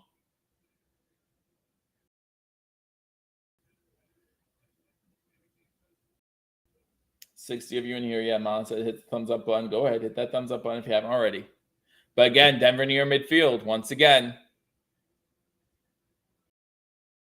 Ferguson does nothing wrong. I don't know why Denver's upset about it. It's a big hit on Mims, but Mims comes back inside. I don't know if maybe because he jumped up a little bit after that. I don't know. All right, this defense needs to step up again. Does Dorsey just not like tight ends? I don't know. How many catches does Kincaid have? I mean, he's not that far from surpassing Pete Metzelaars for the most catches as a tight end in Buffalo Bills history, and it's his rookie year. It's not terrible. This is not a false statement right here by David. This is not a false statement. All right, kicker made a tackle on special teams. I'm sorry, was there a punter or a kicker? I think it was our punter, not Bass. I think it was Martin. Our punter and our long snapper have both made tackles on punts today. That's how bad this team is on special teams. FYI. And it's been all season, pretty much. It's been pretty much all season that that special teams has not played well. Oh, it was Bass on a kickoff? All right, so it was Bass. All right. I'll believe you. But let's take a look at time possession right now. It can't be pretty. 28 minutes to 19 minutes. It's not pretty. It's not pretty. It's so bad. So bad. Thank you guys for joining me on this edition of Hashtag Sports. Again, Bills tied with the Broncos 15-15. Bills 4 turnovers. What can you say? So hard to overcome 4 turnovers. No matter what.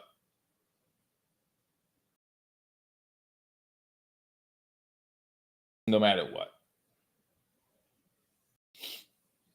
And now they start with the ball at their own 48-yard line. So pretty much at midfield. Again. We're just not going to learn. 9 is looking more and more like our ceiling at this point.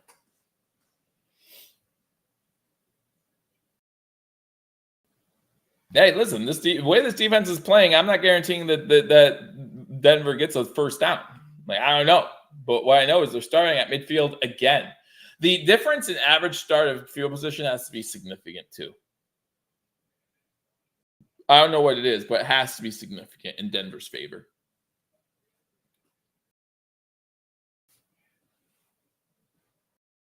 Oh, they're 46. All right. Average starting field position, it's funny I said that, own 42, Buffalo own 24.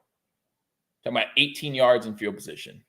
Handoff on first down, gets to midfield, gets a gain of 4, 2nd and 6. 2nd and 6. Douglas in on the tackle.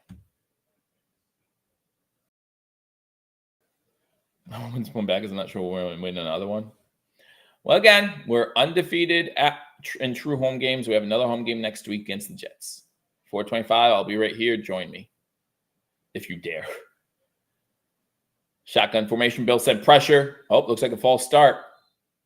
False start. You let Bernard get a free hit then. Or get hit for free, basically, which I always hate. There's a false start. You're free blowing that thing dead immediately. Moore isn't exactly a big pass-catching tight end. I know he's had some big catches for the Bills at times, but I don't think his hand moved. Call a false start because my man's hand moved? Is that what I'm seeing? I don't know. 2nd and 11. 9 penalties for Denver for 56 yards. 3 penalties for Buffalo for 30 yards. Shotgun 5 wide. 3 to the top, including their tight end number 85. 2 to the bottom. 2nd and 11. 11:47 to go in the game. Tried a quick pass out. Is that incomplete or is that fumble? They're saying incomplete. Ooh, that was close. That was close. Do you challenge that, guys? Do you challenge that? Pass was made at close to the... Okay, yes. Floyd tips that to make it go backwards. Yes, that is a forward pass. That is a forward pass. Do not challenge this. Do not waste another timeout like you did last week. 3rd and 11. No, long 3rd down. Shotgun formation. Bill showing pressure. Poyer in the box. Bill send pressure. Has time. Pass open. Judy gets inside the 35. Bill's punching at the ball, unable to get it. Jackson upset on the ground, but Judy gets a first down for the Broncos.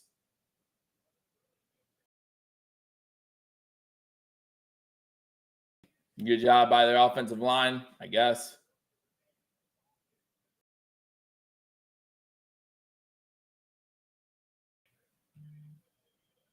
Judy with his third catch of the night.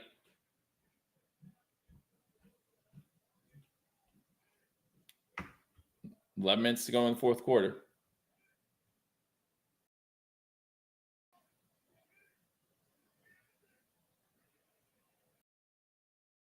Running out on first down, gets about 3 yards. And again, this is when the defense is slowly going to start.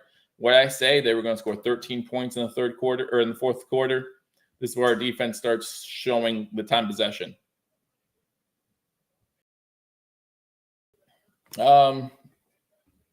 He's not losing his job to the end of the season, no matter what, in my opinion. And if this team finishes 7-11, that might be a possibility. 8-9, 9-8. He's keeping his job for another year at least. Offset I formation, run the ball again. Oliver and Bernard on the tackle, 3rd and 7. 10 minutes to go.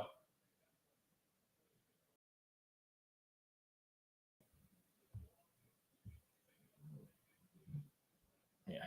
Dirty Randy agrees with me. 0 chance. 0 chance. All right, 3rd and 7. Do the Bills send the blitz again? I feel like the Bills are doing a better job getting pressure on. I feel like both sacks came. Well, the one sack did come when they sent 5. So, but I feel like the Bills have done just a fine job with sending 4, and they do it again, and they're right there. And Epineza almost gets the sack. He has to flip it away, and they get the first down. Epineza almost got a second sack. You cannot be upset with the front line. They got there. Russell Wilson does a good job finding Perrine, gets the catch, gets the first down. Oliver does a great job taking on the double team there. Russ gets tackled by Epineza, just not fast enough.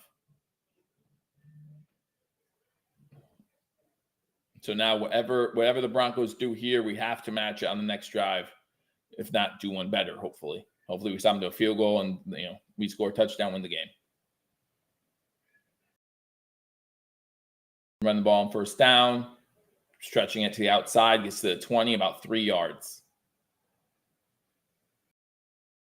2nd and 7, 8:40 to go in the fourth quarter. Russ still got it. He's again, only 4 interceptions this season. He's doing what he needs to do to keep his team in games. And you got to respect what Sean Payton. The time possession, 32 minutes to 19 and a half minutes. That's the story of the game. 4 turnovers.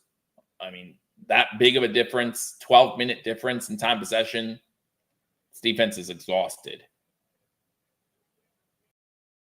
Defense is exhausted. 2nd and 7.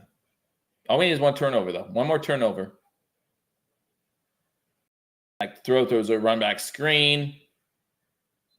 Dotson forces him out of bounds at the 17 and a half, maybe 18-yard line. So it's going to be 3rd and about 4. Payne is calling good drive.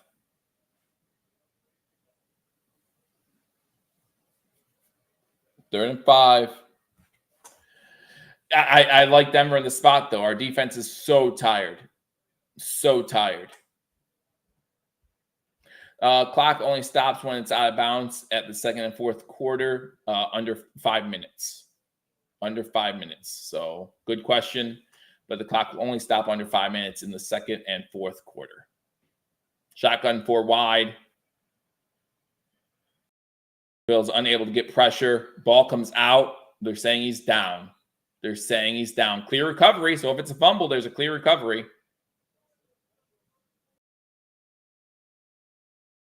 That's fine. It's first down.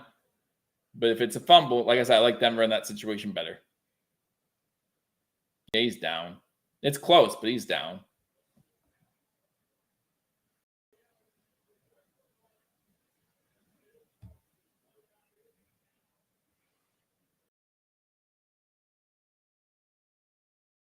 First and 10. That's a false start. That's a false start, 100%.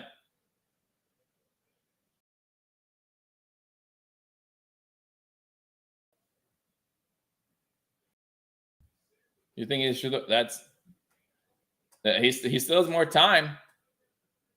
Still has more time now because of the false start. There's been no play. It's very close. You waste timeout with 6:40 to go. You're going to be down.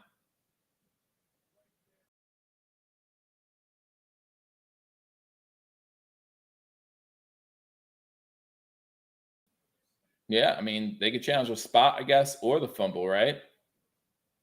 But the problem with challenging the spot, our offense has no choice but to, because there's only 6.5 left. Like, you can challenge both, right? You can challenge this, like, you throw one challenge flag, it challenges everything. But the thing about challenging the spot is that it would have to go to 4th down in order for you to keep your timeout. Like, it's not like you can challenge the spot, be half a yard correct. They still get the 1st down. You still lose your timeout. And that's a big run on 1st and 15 inside the 10 to the 8 by Williams. They are just walking us down the field. But again, our defense is just tired. Our defense is just tired. Worn out. And you can't blame them. Been 34 minutes now to 19 minutes. This loss, again, will go on defense if we lose this game. You don't have to survive the ground. That's no longer a rule. That's no longer a rule. After the Pittsburgh debacle, when they stretched Pat Fryermuth, I think it was, against New England, that rules changed. They're running it again on 2nd and 4, and that's going to be enough for a 1st down. He's going to fall forward. It's going to be 1st and goal from the 3. 5.5 to go. This has been a beautiful, masterful drive by the Broncos. Absolutely. Absolutely masterful drive by the Broncos.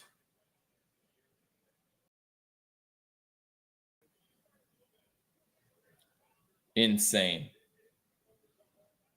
I mean, part of me has, since they've been in the midfield, part of me has been wondering if McDermott should call a timeout to rest this defense.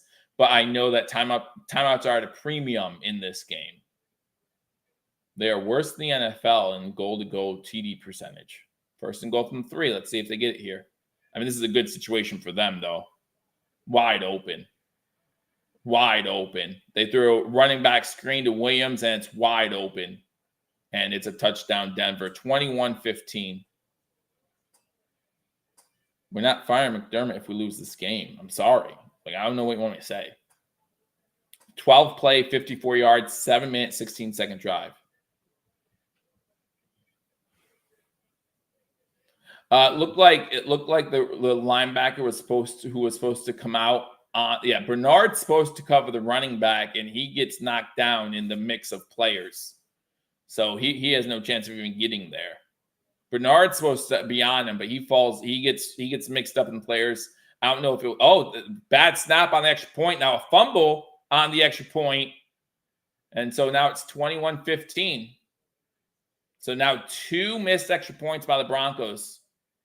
2 missed extra points by the Broncos. They're up 6, 21-15.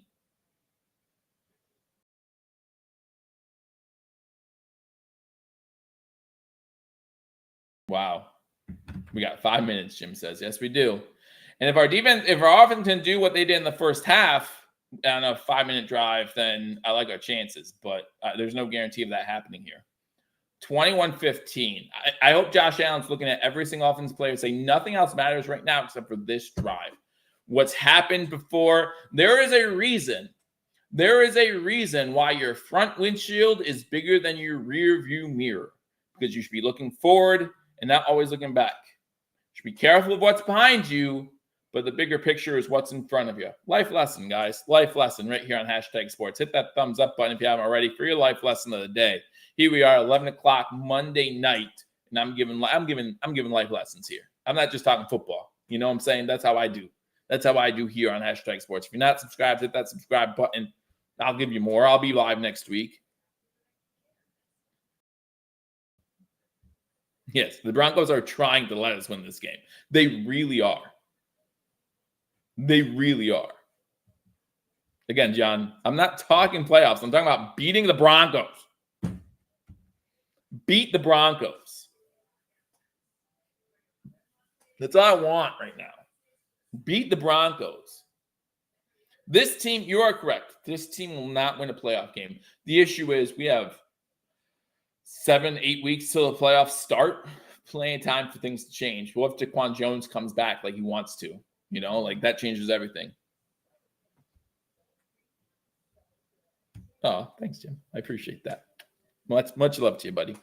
Much love. But yeah, and that's true for all ages, right? True for all ages. The windshield's bigger than the rearview mirror. And as you get older, Jim, you can test this. As you get older, that becomes more and more prevalent, right? Because you don't have the windshield. The windshield might be bigger, but you might see that roadblock coming up. Not you at 68, but I'm saying as you get older, you realize that the road's going to end. So it's more important. Turkey says, season on the line on this drive. Let's find out. Let's find out how the Bills respond. Josh getting loosened up, maybe. I don't know. We'll see. We'll see what happens. The ball bounces into the end zone. It's going to be a touchback. Going to be a touchback. 1st and 10, 25.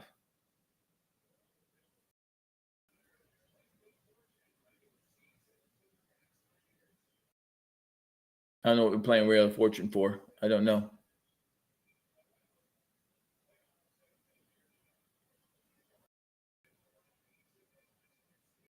I don't like this. Don't like this. I don't know why they're playing this. This is terrible. Yes, it's I guess if we go 3 and out, there's still a possibility, but after the first down, it's 4-down territory. Run the ball on 1st down with Cook. James Cook gets to 30, 31, maybe a 32-yard line. 7 yards on 1st down. He's averaging over 7 yards a carry. 3rd hardest remaining strength of schedule, according to ESPN Analytics, for the Buffalo Bills after today's game. So it doesn't get easier. Doesn't get easier. 442.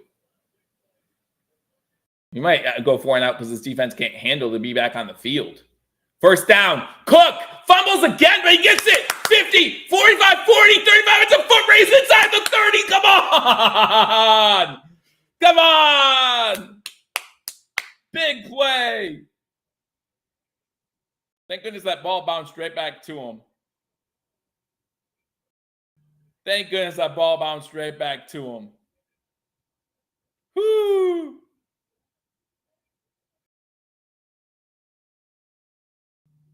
Like Mara said at halftime, you take this guy out, it changes the game. 89 rushing yards for Cook now. 100 yards all purpose in this game. Shotgun formation, 1st attempt on the 26. James Cook gets the ball again. Tries to bounce to the outside, gets to the 20. Hold on to the ball, and we love you.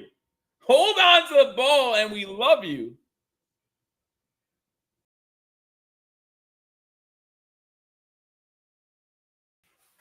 Man.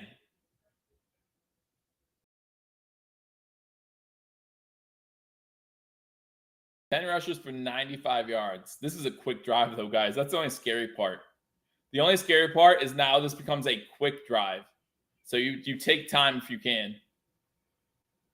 Run to Cook. He's going to get the 1st down. Bounces it inside the 10.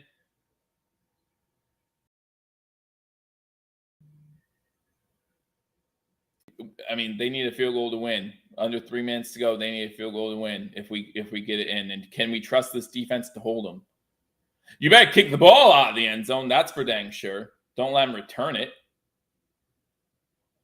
Turkey said they're moving it way too. And you know what? Like, you're down by 6 with 3 minutes to go. Just take the lead. I get that. I do not buy into the philosophy of hold on the ball. If you're down, just get the score. James Cook with the stiff arm. Don't fumble. 1st and goal, gets a 2-yard carry to the 5. You do not let go of that ball, James Cook. Take it to a 2-minute warning. That's fine. Take it to a 2-minute warning.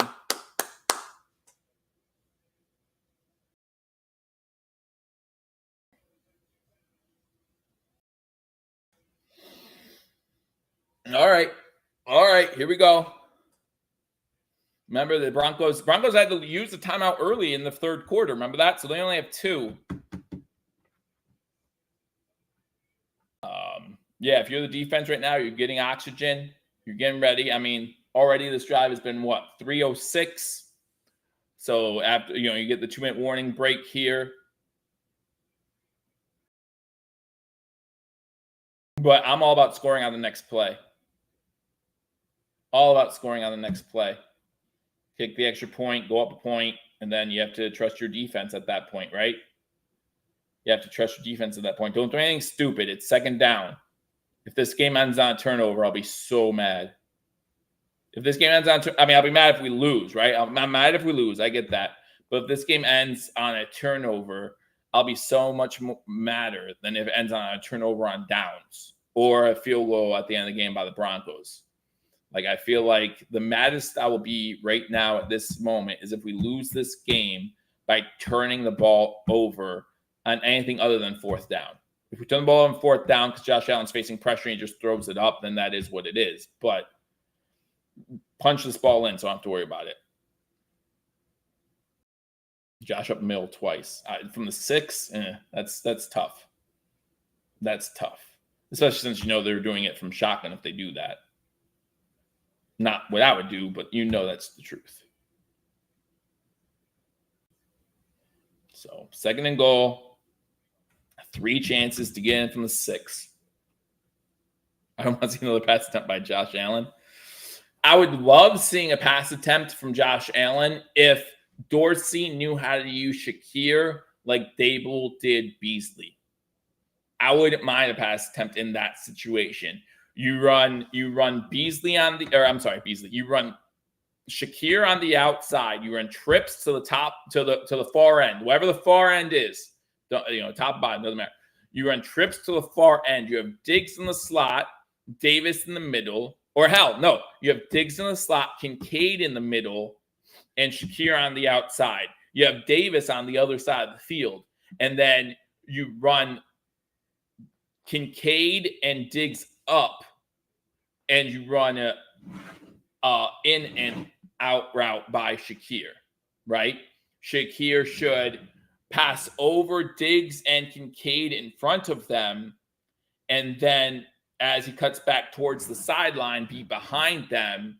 It's almost impossible for the defensive player, who at that point is probably a safety, to get in there. That's sitting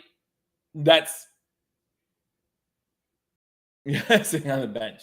Like, that's what I would do. Shotgun formation, second and goal, fake the handoff. Allen can run this in. Allen can run this in. Allen can run this in. Allen runs it in. Let's go. Let's go.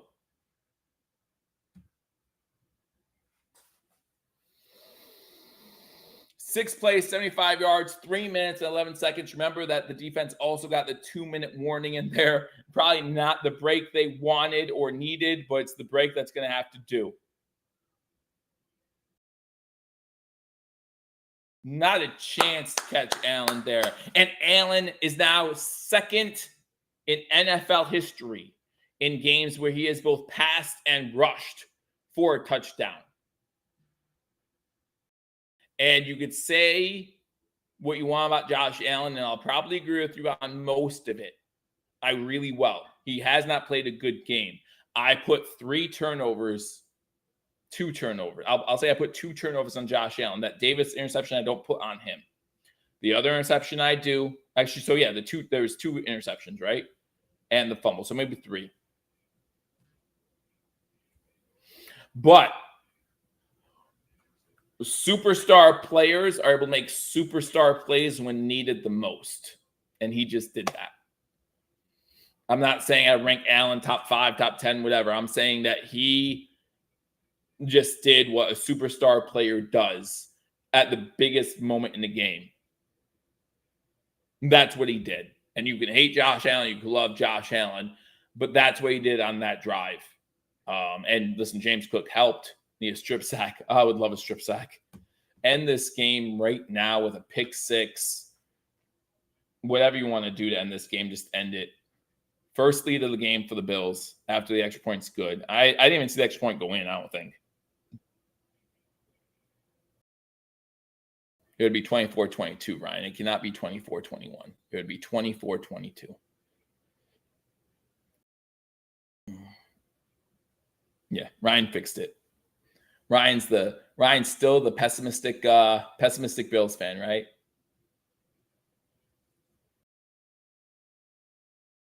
Still the pessimistic Bills fan. That's okay. That's okay. We have done nothing today. We have done nothing in this game to yes, we have on defense, though, right? Like, we have on defense. The problem is the defense is so worn out. Defense is so worn out. They need Bills Mafia to step in. And this might be the worst field position for Denver on the day. They need Bills Mafia to make a play. Can the low snap, Russell gets it. Blitz coming. He shuffles it to the running back. Missed a tackle. Gets about the 40, 42-yard line on that play. Perrine again with that little shuffle. Man. There's a player down. That means the Bills will have to use one of their timeouts if it's a Bills player too. So that means Denver gets to keep their timeouts. Not saying they would have used one there, but if you're Buffalo's defense, please be on a knee. I don't know who's injured. One of their players are injured. I don't know who it is, but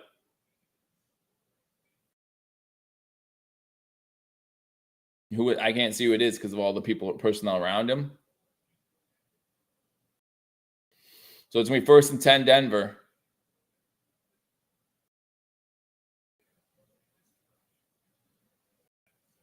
They did miss both, as Joe Buck just reminded us, both extra points were missed going this way. Both missed extra points were going this way. And the 40-yard field goal by Lutz at the end of the half was going the other way.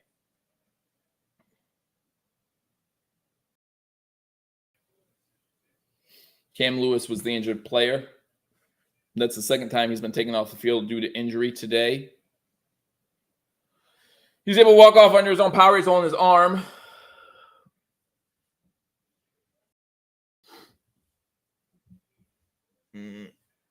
I feel like Mike TV's mom from Willy Wonka and the Chocolate Factory. I think I'm going to be sick. Now I know I'm going to be sick. Oh, my gosh. Damar Hamlin in the game. Oh, have Damar Hamlin make the play. Have Damar Hamlin make the play. Have the place go nuts. Oh, shotgun formation. 3 wide for the Broncos. They get to run the ball with 1:39 to go. Don't forget about that. Pressure coming. Pass incomplete. Incomplete. Pass broken up by Douglas. Let's go.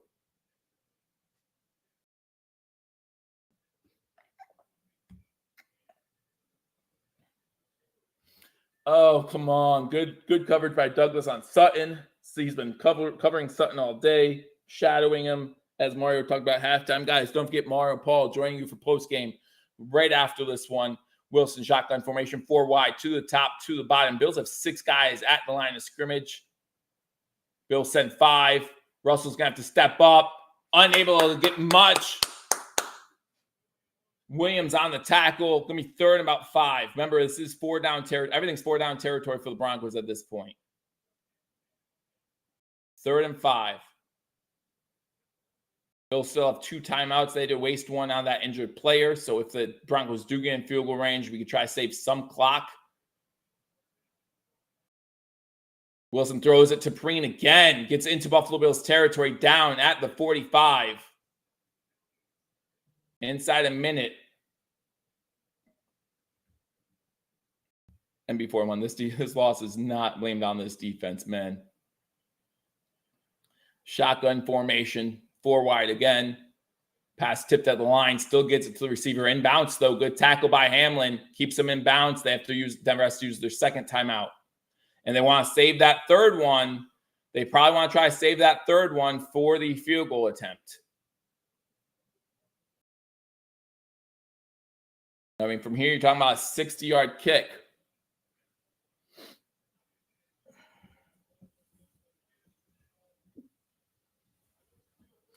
You know, it's weird. Like, both teams wanted to give this game away, right? Both teams wanted to give this game away.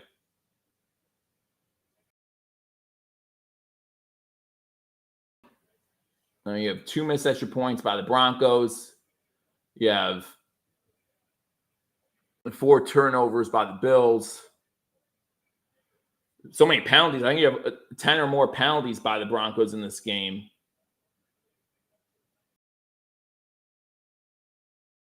I don't know why Game McDermott would make me mad, though. Wilson, 24 of 29, 2 touchdowns, 37 rushing yards, 2nd and 4. Again, run the ball is not out of the realm of possibility here. Run the ball is not out of the realm of possibility here. Bills with 2 timeouts, Broncos with 1, 40 seconds to go. I just want an easy game. Why can't I get that? This is ridiculous, but kind of fun. I'm not having fun.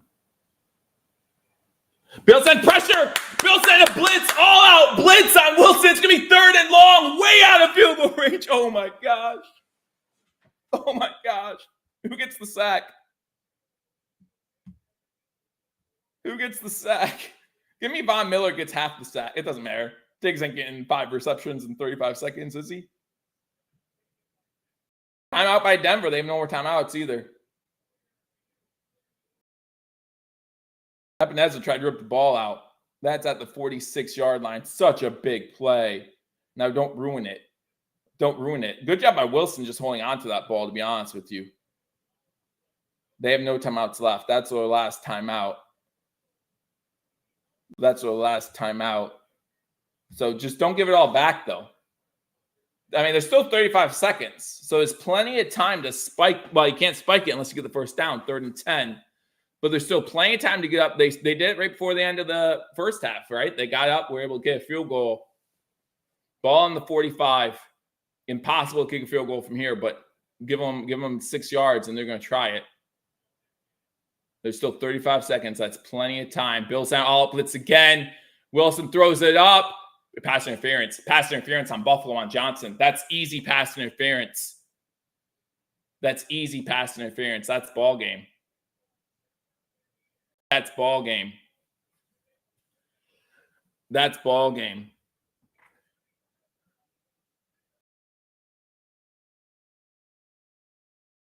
That's ball game.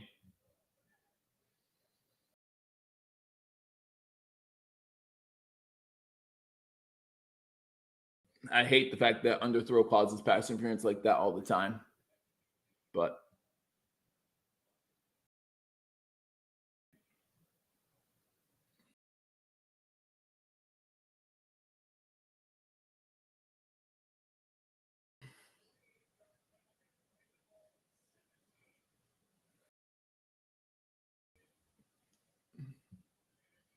Bills only have 2 timeouts, so there's gonna be no time left. That's make up for the Giants game where one wasn't called at the end. They just kneel it. Just kneel it. It's gonna be like what is that gonna be? 36-yarder. Why is Buffalo calling their timeouts? Why call a timeout?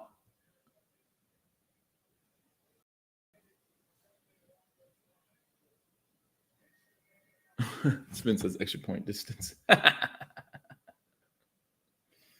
Does it make you feel? Does it get you hard knowing that you call games, Paul? Good for you.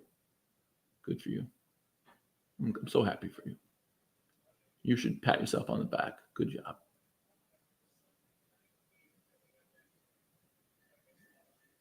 Wow.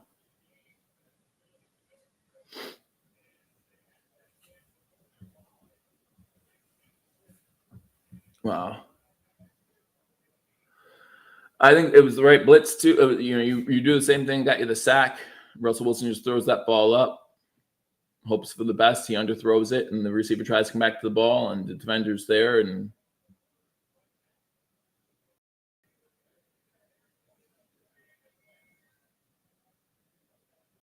the Bills are gonna if he makes the field goal, the Bills drop to 5-5. Bills call their second timeout. I mean, they've lost 4 yards.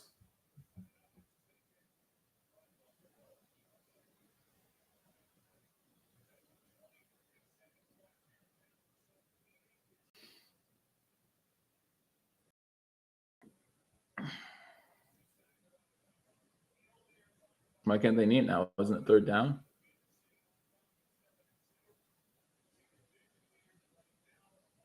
Oh, because they have to hurry the kicking team out because they don't have timeouts. That's right. I get what you're saying. But just run the ball. Well, no, you can't. You have to throw the ball. I see what you're saying. You have to throw the ball. Or just kick the field goal now, right? 24 seconds, they're in 13.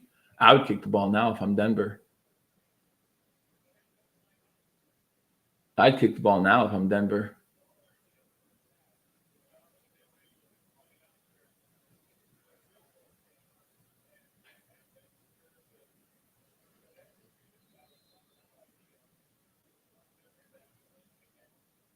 Let's make a play.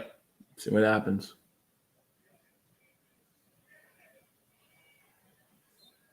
Right now they're going to try to rush the team out there.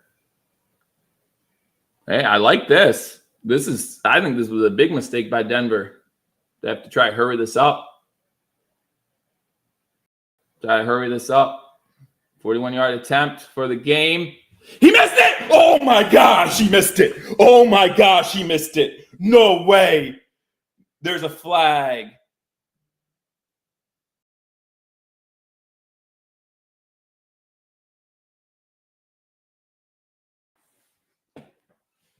But you didn't give him time to sub. You're kidding me.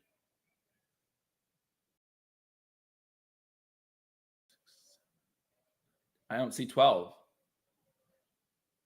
I do. Yeah, I do.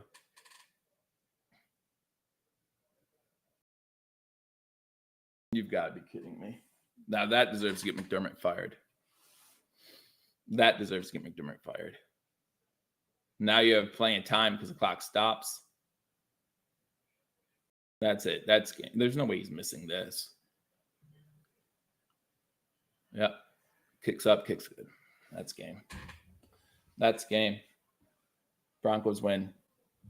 Nothing good to say at the end of this one. Bills needed that win. They're 5-5, and they have the third hardest schedule according to ESPN metrics.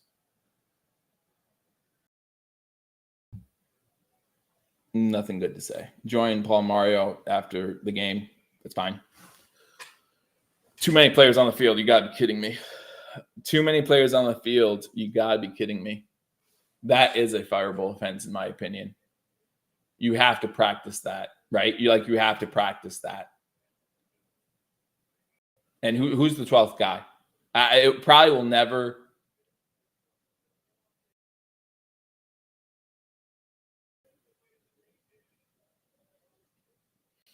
Whatever. Variable subbing. I don't know. I don't know what the plan was there. I'm sure we'll get some bullshit explanation in post game. I'm sure we'll get some ridiculously stupid explanation. But whatever. Bills are 5-5. Crazy game. Thank you for joining me. Next week, 425 Jets. 2 losses in a row for Buffalo. Defense played their hearts out. Offense couldn't get it done. 4 turnovers. We lose by 2 points. 4 turnovers. We lose by 2 points. That's so stupid. So stupid. Great pass interference call. So stupid.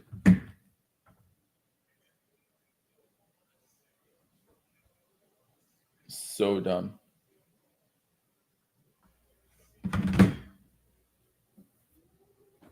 I am. Again, guys, if you want to stay up late, join Paul Mario. If not, you can watch it tomorrow on the replay.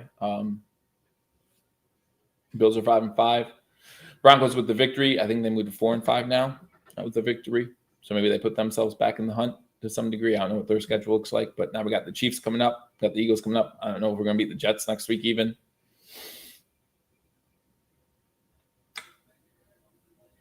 Hope you enjoyed 3 years of division winning football in a row.